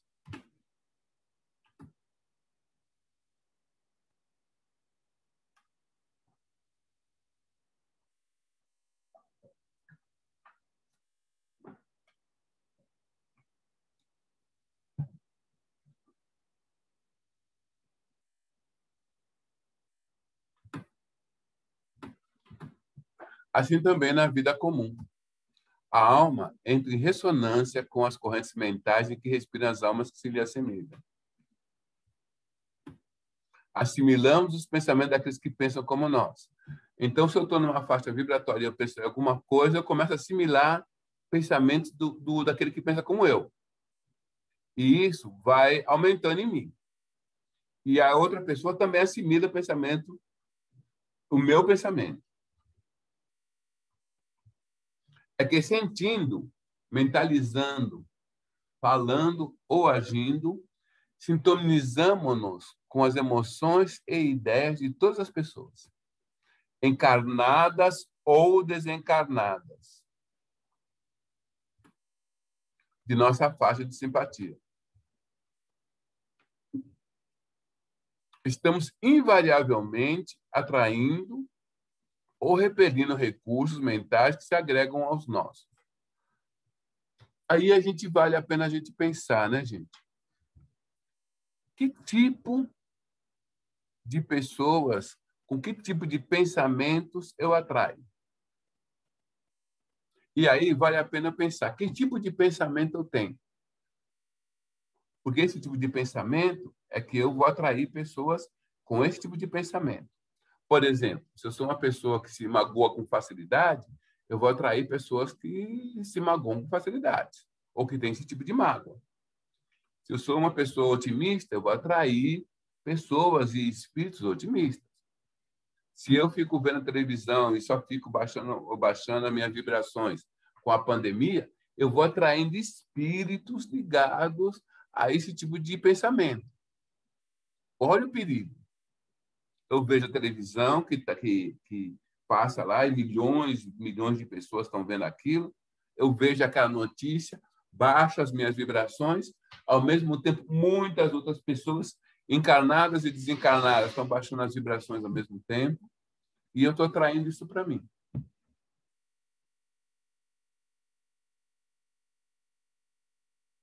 Olha a responsabilidade, olha aquele orai e vigiai de Jesus.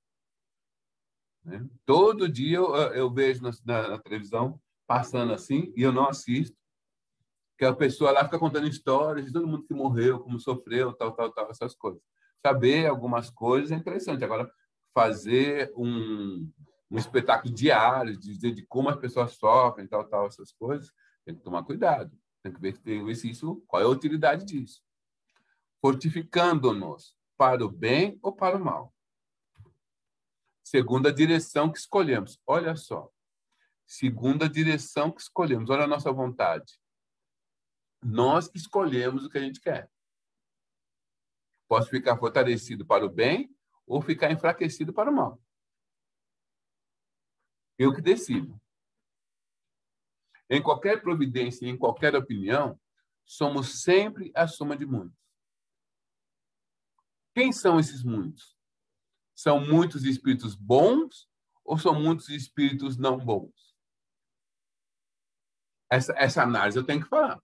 Quando eu falo alguma coisa, eu estou atraindo espíritos bons ou espíritos não bons? Quando eu faço uma brincadeira, eu estou atraindo espíritos bons ou espíritos não bons? Não, minha brincadeira é neutra. Não existe essa possibilidade. Não existe a neutralidade. O que não é bom é ruim. Quando eu faço uma brincadeira com qualquer pessoa, eu estou atraindo espíritos bons ou ruins?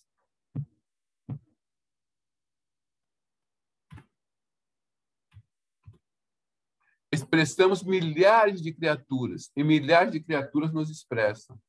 O desejo é a alavanca de nosso sentimento. Lembra que nós falamos lá, quando a gente estava falando do desejo, vontade, inteligência? Olha lá. O desejo é a alavanca de nosso sentimento, gerando a energia que consumimos, segundo a nossa vontade. Olha aqui. Então, olha, não, eu sou assim, eu sempre fui assim, eu não consigo mudar, isso não existe. A gente pode mudar quando a gente quiser, segundo a nossa vontade. Quando nos detemos nos defeitos e faltas dos outros, o espírito de nossa mente reflete-os de imediato. Quando a gente começa a fazer fofoca ou a gente dá ouvidos à fofoca, o que acontece? Alguém veio contar uma coisa esdrúxula. Quando a pessoa está contando aquilo, a nossa mente começa a imaginar aquilo, se detém naquilo. Naturalmente, a gente atrai aquilo para nós. Naturalmente, a gente atrai aquilo para nós. E eu estou falando de encarnados e desencarnados. Como que absorvendo as imagens deprimentes de que se constitui. Sim, sempre a fofoca tem alguma coisa deprimente. Sempre tem.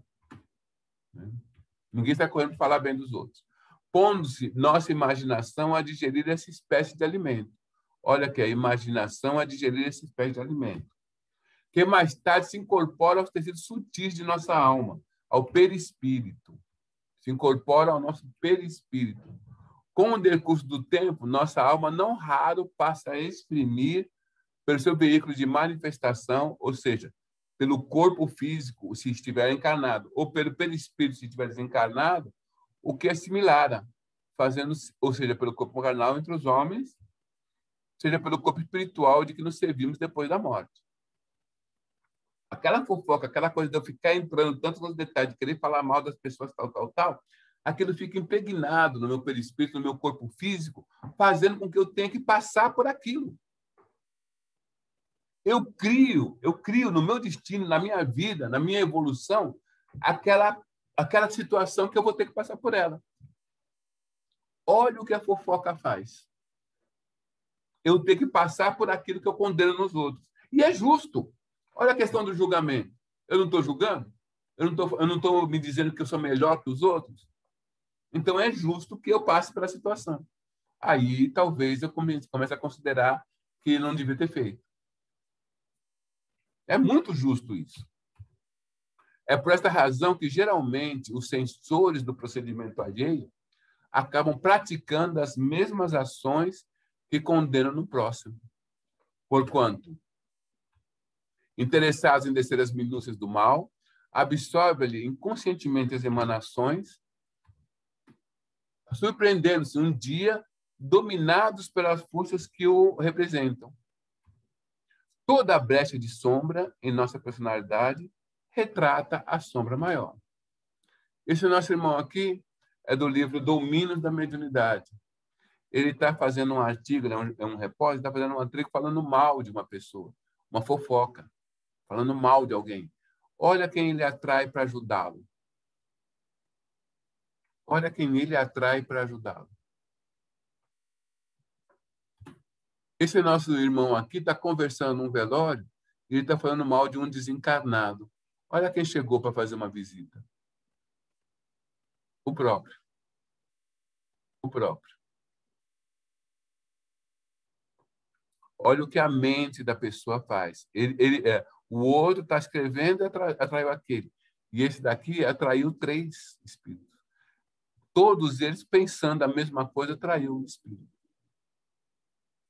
Nós vamos ver no livro Missionários da Luz, um rapaz que falava mal de alguém que tinha desencarnado, e quando André Luiz vai buscá-lo para ele fazer parte de uma palestra mediúnica, ele está lá com medo de sair do corpo, porque o espírito está cobrando dele, que ele quer sair do corpo, quer ter satisfação do que ele falou no jantar sobre ele. E ele está com medo de sair do corpo.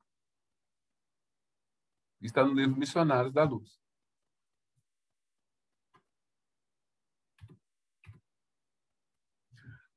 Qual o pequenino foco infeccioso que, abandonado a si mesmo, pode converter-se dentro de algumas horas no bolo pestífero de imensas proporções? A maledicência pode precipitar-nos no vício. Tanto quanto a cólera sistemática nos arrasta, muitas vezes, aos labirintos da loucura ou às trevas do crime. Olha só, onde a fofoca pode nos levar, à loucura ou ao crime. Também olha a companhia que a gente vai arranjando. Pensando, conversando ou trabalhando, a força de nossas ideias, palavras e atos alcança, de momento, um potencial tantas vezes maior quantas sejam as pessoas encarnadas ou não que concordem conosco. Potencial este que tende a aumentar indefinidamente, impondo-nos de retorno as consequências de nossas próprias iniciativas. A lei do retorno, né? Estejamos, assim, procurando incessantemente o bem, né? Procuremos incessantemente o bem, ajudando, aprendendo, servindo, desculpando e amando. Porque nessa atitude refletiremos os cultivadores da luz, resolvendo com segurança o nosso problema de companhia. Resolvendo com segurança o nosso problema de companhia. Como esse espírito aqui resolveu. Mulher, por que choras? A quem procuras? Não é? A Maria de Magdala aqui e a companhia resolvendo o seu problema de companhia. O próprio mestre.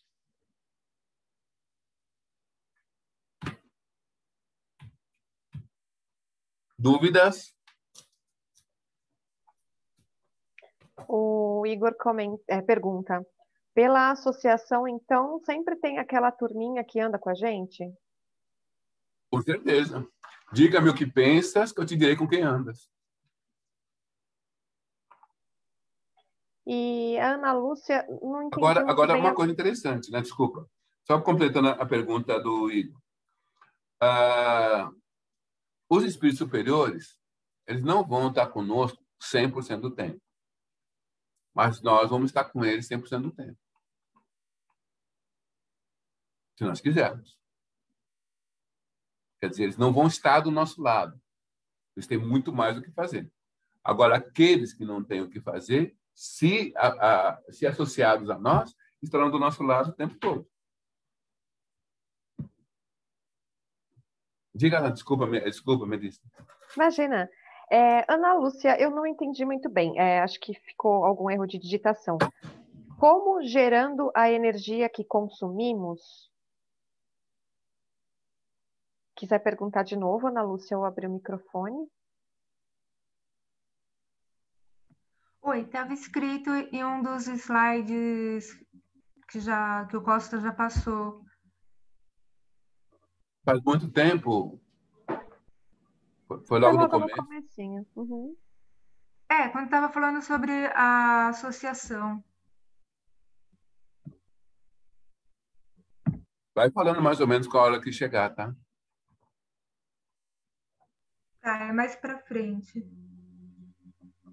Na parte dos alimentos que nós... Alimentos? acho que mais ou menos por aí, Costa.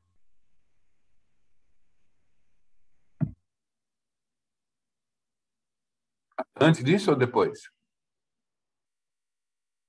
Foi antes disso? Depois disso. Eu identifiquei, acho que é no segundo slide depois desse. É a Rosana que está falando, acho que é o segundo slide depois desse está falando disso.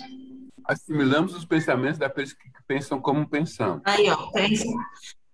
Certo? E aí depois vem. É que sentindo, mentalizando, falando ou agindo, sintonizamos-nos com as emoções e ideias de todas as pessoas. É isso?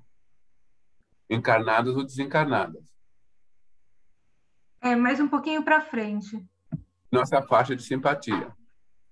Estamos invariavelmente atraindo ou repelindo recursos mentais que se agregam aos nossos, fortificando-nos para o bem ou para o mal, segundo a direção que escolhemos.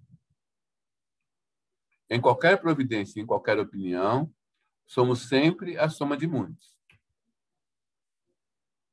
Expressamos milhares de criaturas e milhares de criaturas nos expressam. O desejo é a alavanca de nosso sentimento, gerando a energia que consumimos. É aqui? Isso, é aí mesmo. O que você não entendeu aqui? Assim, qual que é a energia?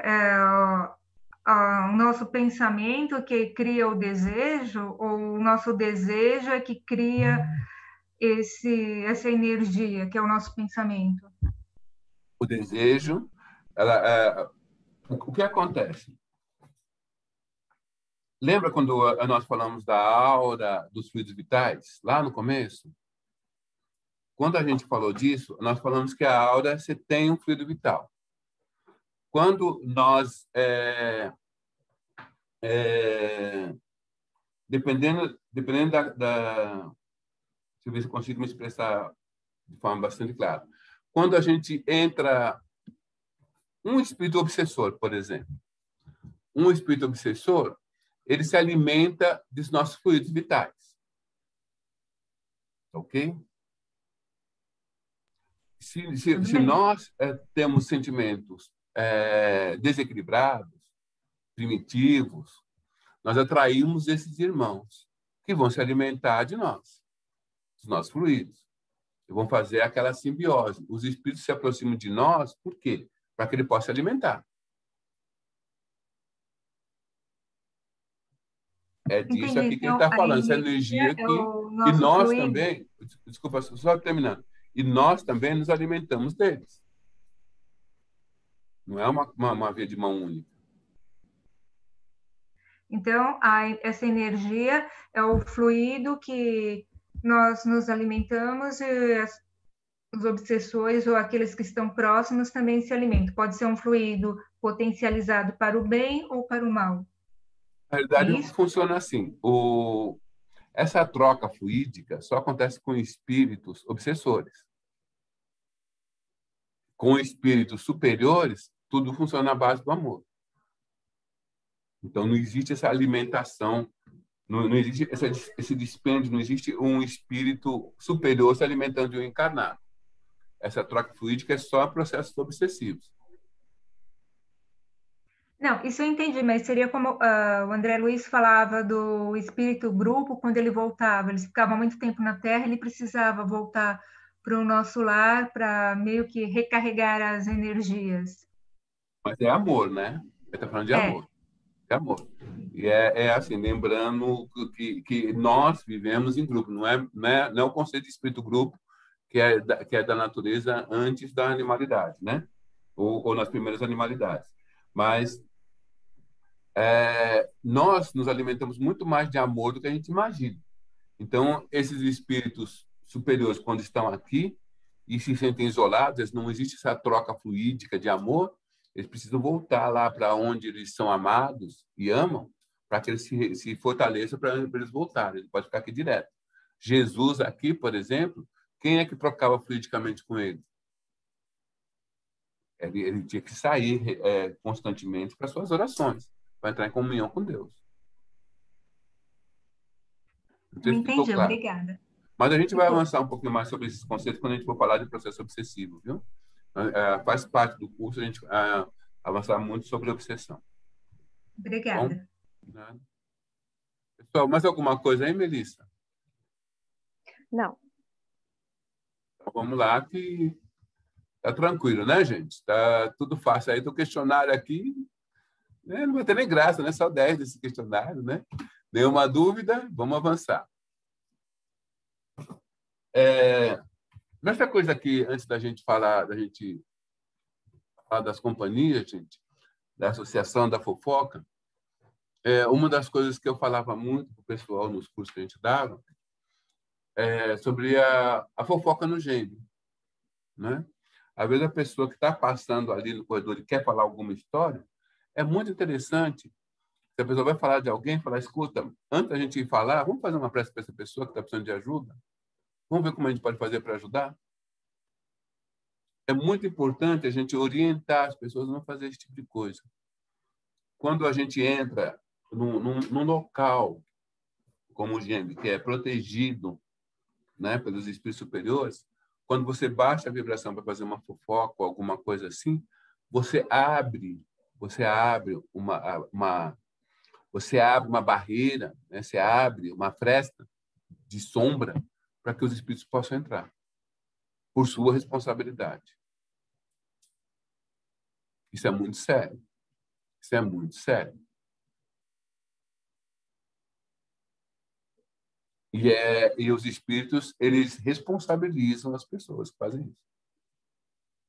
Aliás, a nossa própria consciência nos responsabiliza por fazermos isso. A fofoca é um vício. E a gente precisa mudar isso. Se nós temos isso, nós precisamos mudar isso. Precisamos vigiar isso para mudar esse comportamento. Já não cabe mais, não dá mais. Já passou da hora, né, da gente tá vivendo dessa forma. A gente agora já sabe a companhia espiritual que nós atraímos para esse tipo de coisa. E a gente sabe que isso vai nos penalizar na frente. Nós vamos sofrer as consequências. Se nós já sabemos de tudo isso, por que continuamos? Por que continuamos? A gente gosta de sofrer? Não, não gosta. Ninguém gosta. Nós já temos condições de mudarmos. Então, por que não muda? Não é? Nós preferimos a companhia dos espíritos superiores. Por que não buscamos a companhia dos espíritos superiores? Porque a gente ainda fica nesse tipo de coisa que é ruim, muito ruim para a nossa evolução, muito ruim para a nossa casa, muito ruim para a nossa saúde, muito ruim para a nossa caminhada. Não é? Então, não faça e não aceite que ninguém faça com você.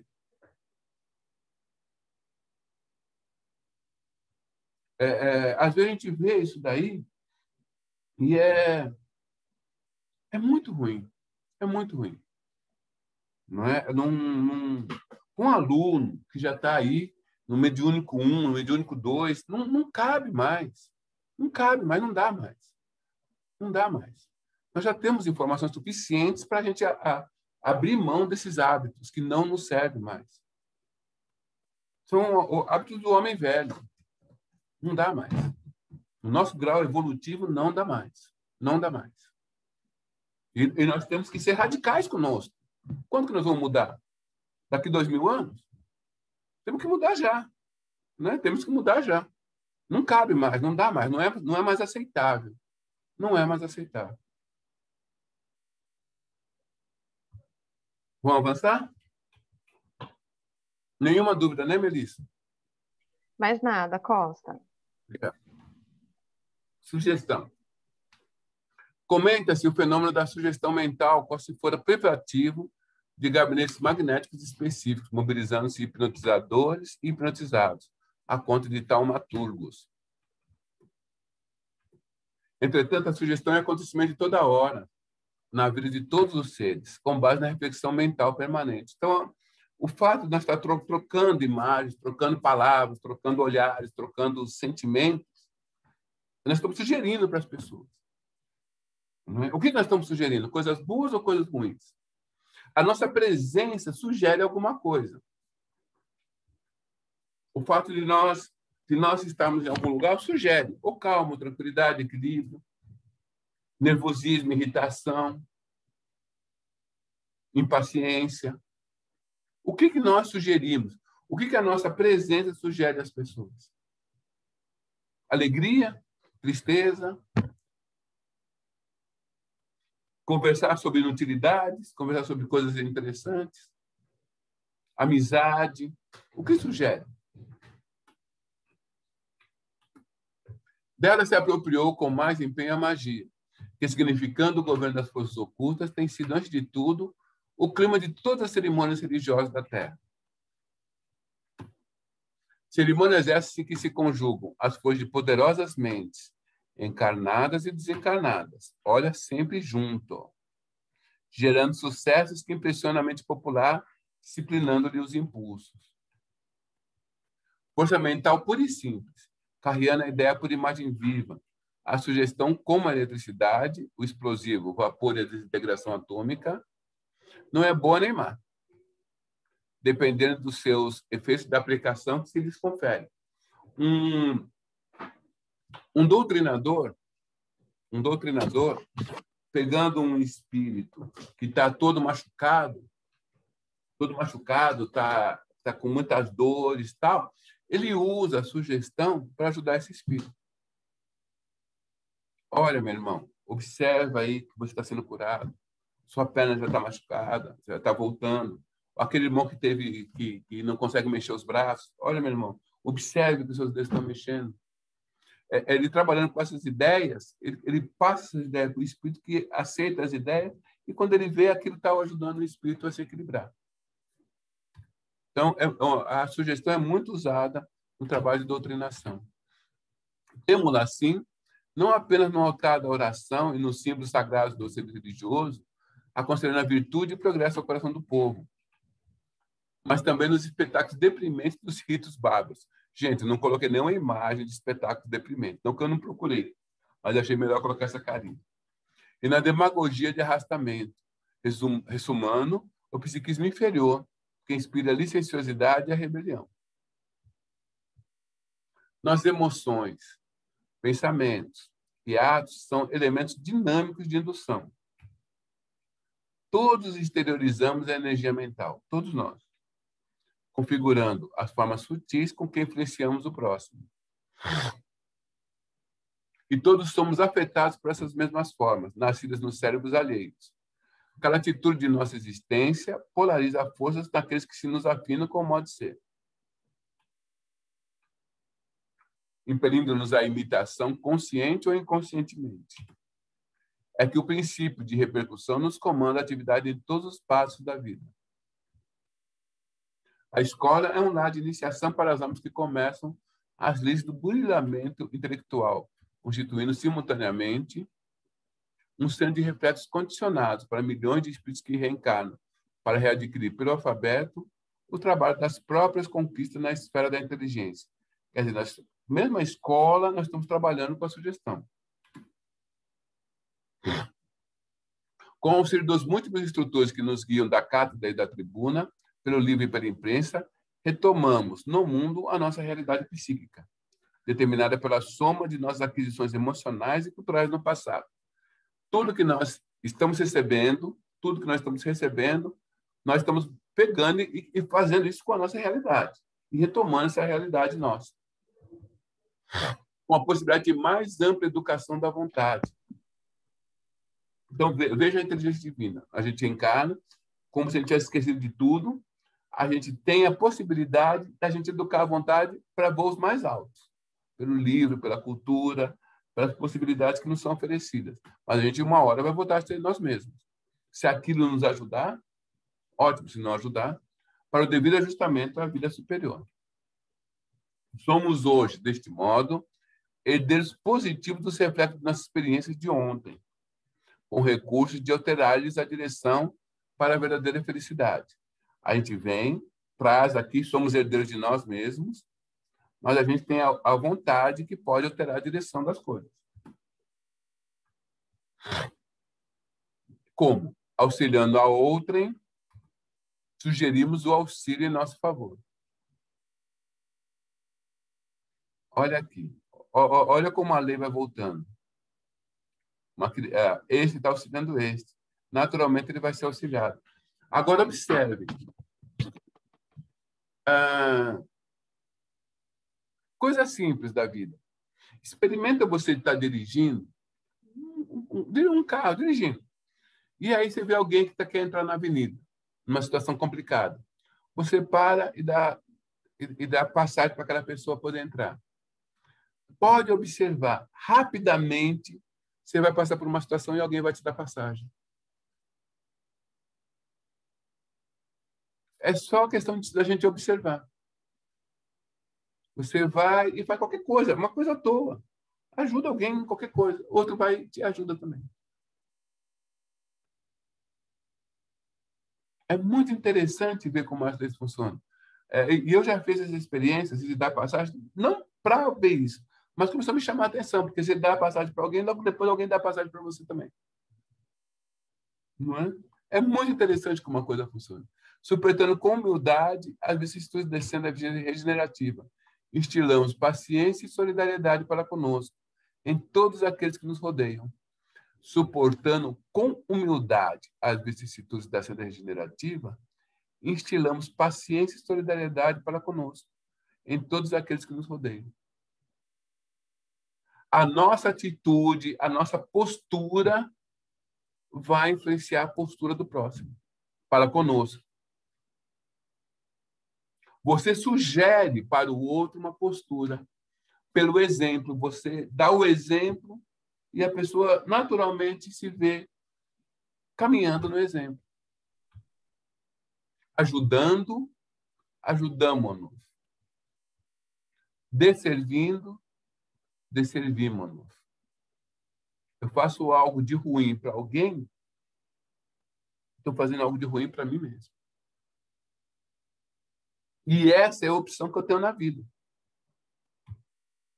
Por intermédio da sugestão espontânea, plantamos os reflexos da nossa individualidade, colhendo os efeitos nas individualidades alheias. Como semeamos e obtemos no mundo o cânhamo e o trigo, a cenoura e a batata. Somos, assim, responsáveis pela nossa ligação com as forças construtivas do bem ou com as forças perturbadoras do mal. Olha a vontade aqui. Com quem a gente quer se ligar? Com as trevas ou com a luz, não é? Dúvidas? E aqui, gente, já são 7:10. Aqui a gente encerra. Cadê vocês? Tinha mais, ó. Nós paramos no slide 154. Eu tinha feito 263 slides. Nossa! Ficou faltando 111 slides para a gente terminar aqui. Mas na próxima a gente termina. A gente acaba em dezembro? Não tinha Oi? pergunta, todo mundo perguntou. A gente acaba em dezembro esse curso, então? Vamos ver. A gente está terminando umas pesquisas do que eu quero falar na próxima aula aí. Vamos ver. De 2022, Raquel. Oi? Vamos falar de algumas coisas bem... Dezembro de 2022. É isso aí, Rosana. Gente, bico, né? Todas essas coisas que a gente falou, né? Não? Ai, é forte. Eliane Gomes, não é bico, Eliane? É bico, sim, é bico de choro. O questionário. Ah, gente, questionário eu estava olhando, não tive nenhum zerinho, nenhum zero para minha coleção. Eles ficam chorando aí, foi tudo nota alta, acho que não teve nenhuma nota abaixo de 7 ou de 6,5. Aí eles ficam falando, aí, questionário, tal, vários 10 aí. Gente, que coisa. É muito feio chorar desse jeito, viu? Né? Todo mundo chora tirando 10. Parabéns para nós, ó. Ou se não aí, chora. Ó, parabéns para nós, ó. Então, ou se não chora, que nem o curso passado, que o pessoal estava reclamando porque tinha tirado 9,8. Queria tirar 10. E aí, gente, tranquilo aí? Começaram a perceber aí para onde o curso está caminhando? O que nós vamos estar falando na próxima aula? Que a gente está pesquisando muito. Nós vamos estar falando sobre a consciência cósmica.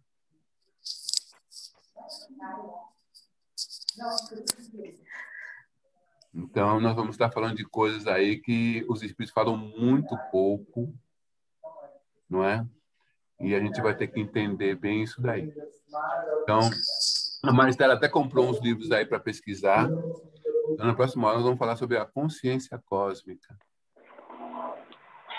Começar a entender isso. Começar a entender uma consciência que vai além da nossa. E tudo equilibra.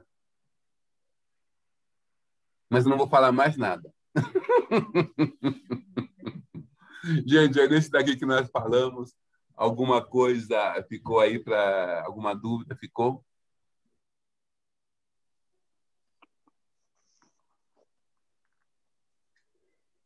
Tá vendo, Melissa? Depois você fala, ó, ninguém tem dúvida, depois reclama do questionário. Ai, meu Deus. Pessoal, tá muito tranquilo, então? Aqui, Costa, ó. Ai, que lindo. Ah, ó o gato aí, ó. Que gracinha. Igualzinho aquele que você mostrou hoje na aula. Pois Só é, come e sim, dorme. aquele preguiçoso lá. Olha o outro gato, olha os gatos, não deixa muito perto não, hein? Olha os gatos, adoro, né? Adoro. Eu tive um gato aqui por muito tempo, eu e a Maristela aqui. Né? Nosso Jimmy. Pessoal... Gato é muito gostoso, né? É sim. Olha, os bichinhos, gente. Os bichinhos todos. Não tem, né? É um cachorro também aí, desse tamanho, só tem tamanho. Né? Olha, a minha bichinha não perde uma aula sua, viu, Costa? Pois é, fala para ela que é importante aí entender. Ela é uma bichinha muito evoluída. Eu não estou vendo, é gato? É gato, é cachorro? Oi? É gato ou cachorro? Não estou vendo daqui. É uma cachorra. Então, aí, fala para ela, pela aula de hoje. Já vai se preparando, ver o que ela né? fica latindo com os outros cachorros, viu? Só latir coisas elevadas. Bom? Pessoal, nenhuma dúvida, então? Podemos encerrar? Vocês estão com uma cara assim, gente. Vocês estão com uma cara de que está acabando o curso de pensamento e vida. Sabe quando que aparece a dúvida? Na hora do questionário. Aí a gente fala, nossa, eu não prestei atenção nessa aula, vou ter que assistir de novo. Então, vocês vão percebendo que ele vai trazendo uma coisa para outra, né? Ele vai trazendo uma coisa, ele vai trazendo as situações. E vai aumentando, vai ficando mais complexo, né? Quando nós vamos falar de obsessão, de culpa, todas essas informações serão utilizadas. Desde a associação, tal, essas coisas que aí vai agravando, né? Depressões, tudo isso que nós vamos citar mais para frente. Tá bom? Pessoal, então vou interromper aqui o som e eu vou fazer a vibração e a prece final, tá bom? Os questionários, a resposta eu vou passar daqui a pouco para vocês. E amanhã, se Deus quiser, eu passo um questionário bico para vocês aí. Ok? Bem biquinho. Ficamos até 154 slides só, bem pouquinho. Tá bom? Desativar no som, então.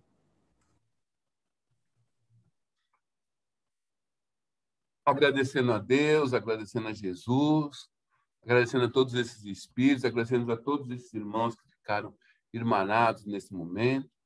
gostaríamos, Senhor, de aumentar as nossas vibrações com o vosso direcionamento e pedimos que essas vibrações, essa luz, esse amor envolva todo esse planeta.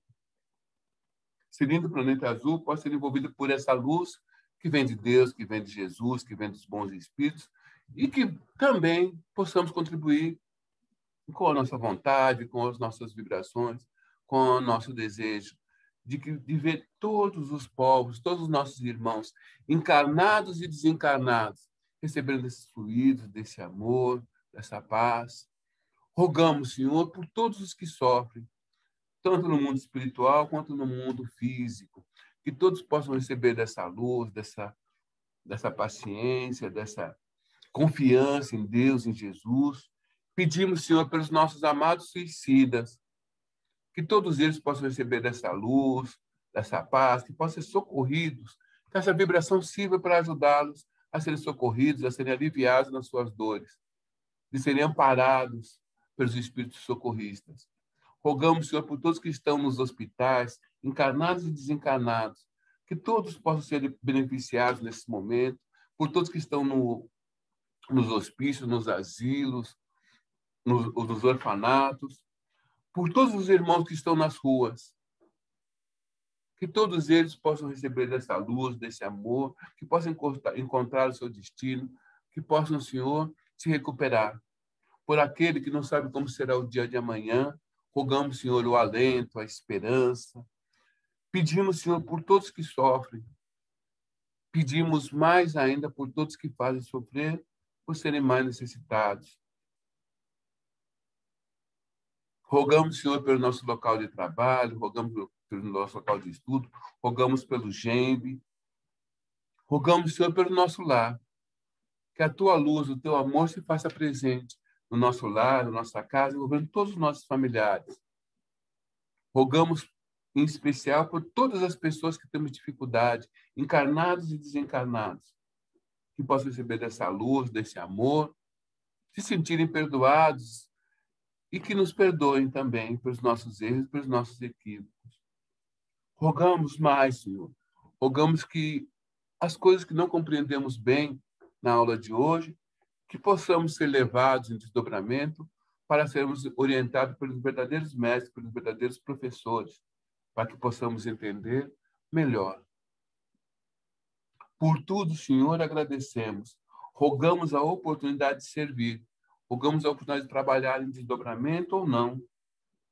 Rogamos, Senhor, que nesta semana, se formos convidados, possamos testemunhar que te conhecemos. Pai nosso que estais nos céus, santificado, Senhor, seja o vosso nome. Venha a nós o vosso reino. Seja feito, Pai, a sua vontade, assim na terra como nos céus.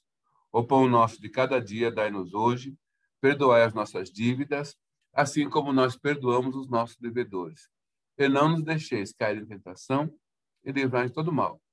Graças a Deus e graças a Jesus. Pessoal, boa noite a todos. Boa noite. Feliz Dia das Mães para as mães. Boa noite. Feliz Dia das Mães para vocês. Boa noite para todos. Feliz Dia das Mães. Boa semana, pessoal. Boa noite. Obrigada, Costa. Boa noite. Obrigada, Costa. Um abraço. Obrigado, eu que agradeço. Obrigado por ter vindo. Tchau. Obrigado, viu, Melissa? Melissa, muito obrigado. Melissa. Tchau, gente.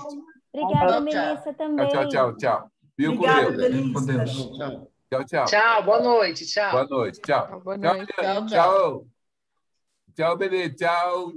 E aí, tudo bem? Tranquilo com vocês? Não tinha gente aí que tinha que estar fazendo prova, não? Tchau. Boa noite. Fica com Deus. Tchau, gente. Tchau pra vocês.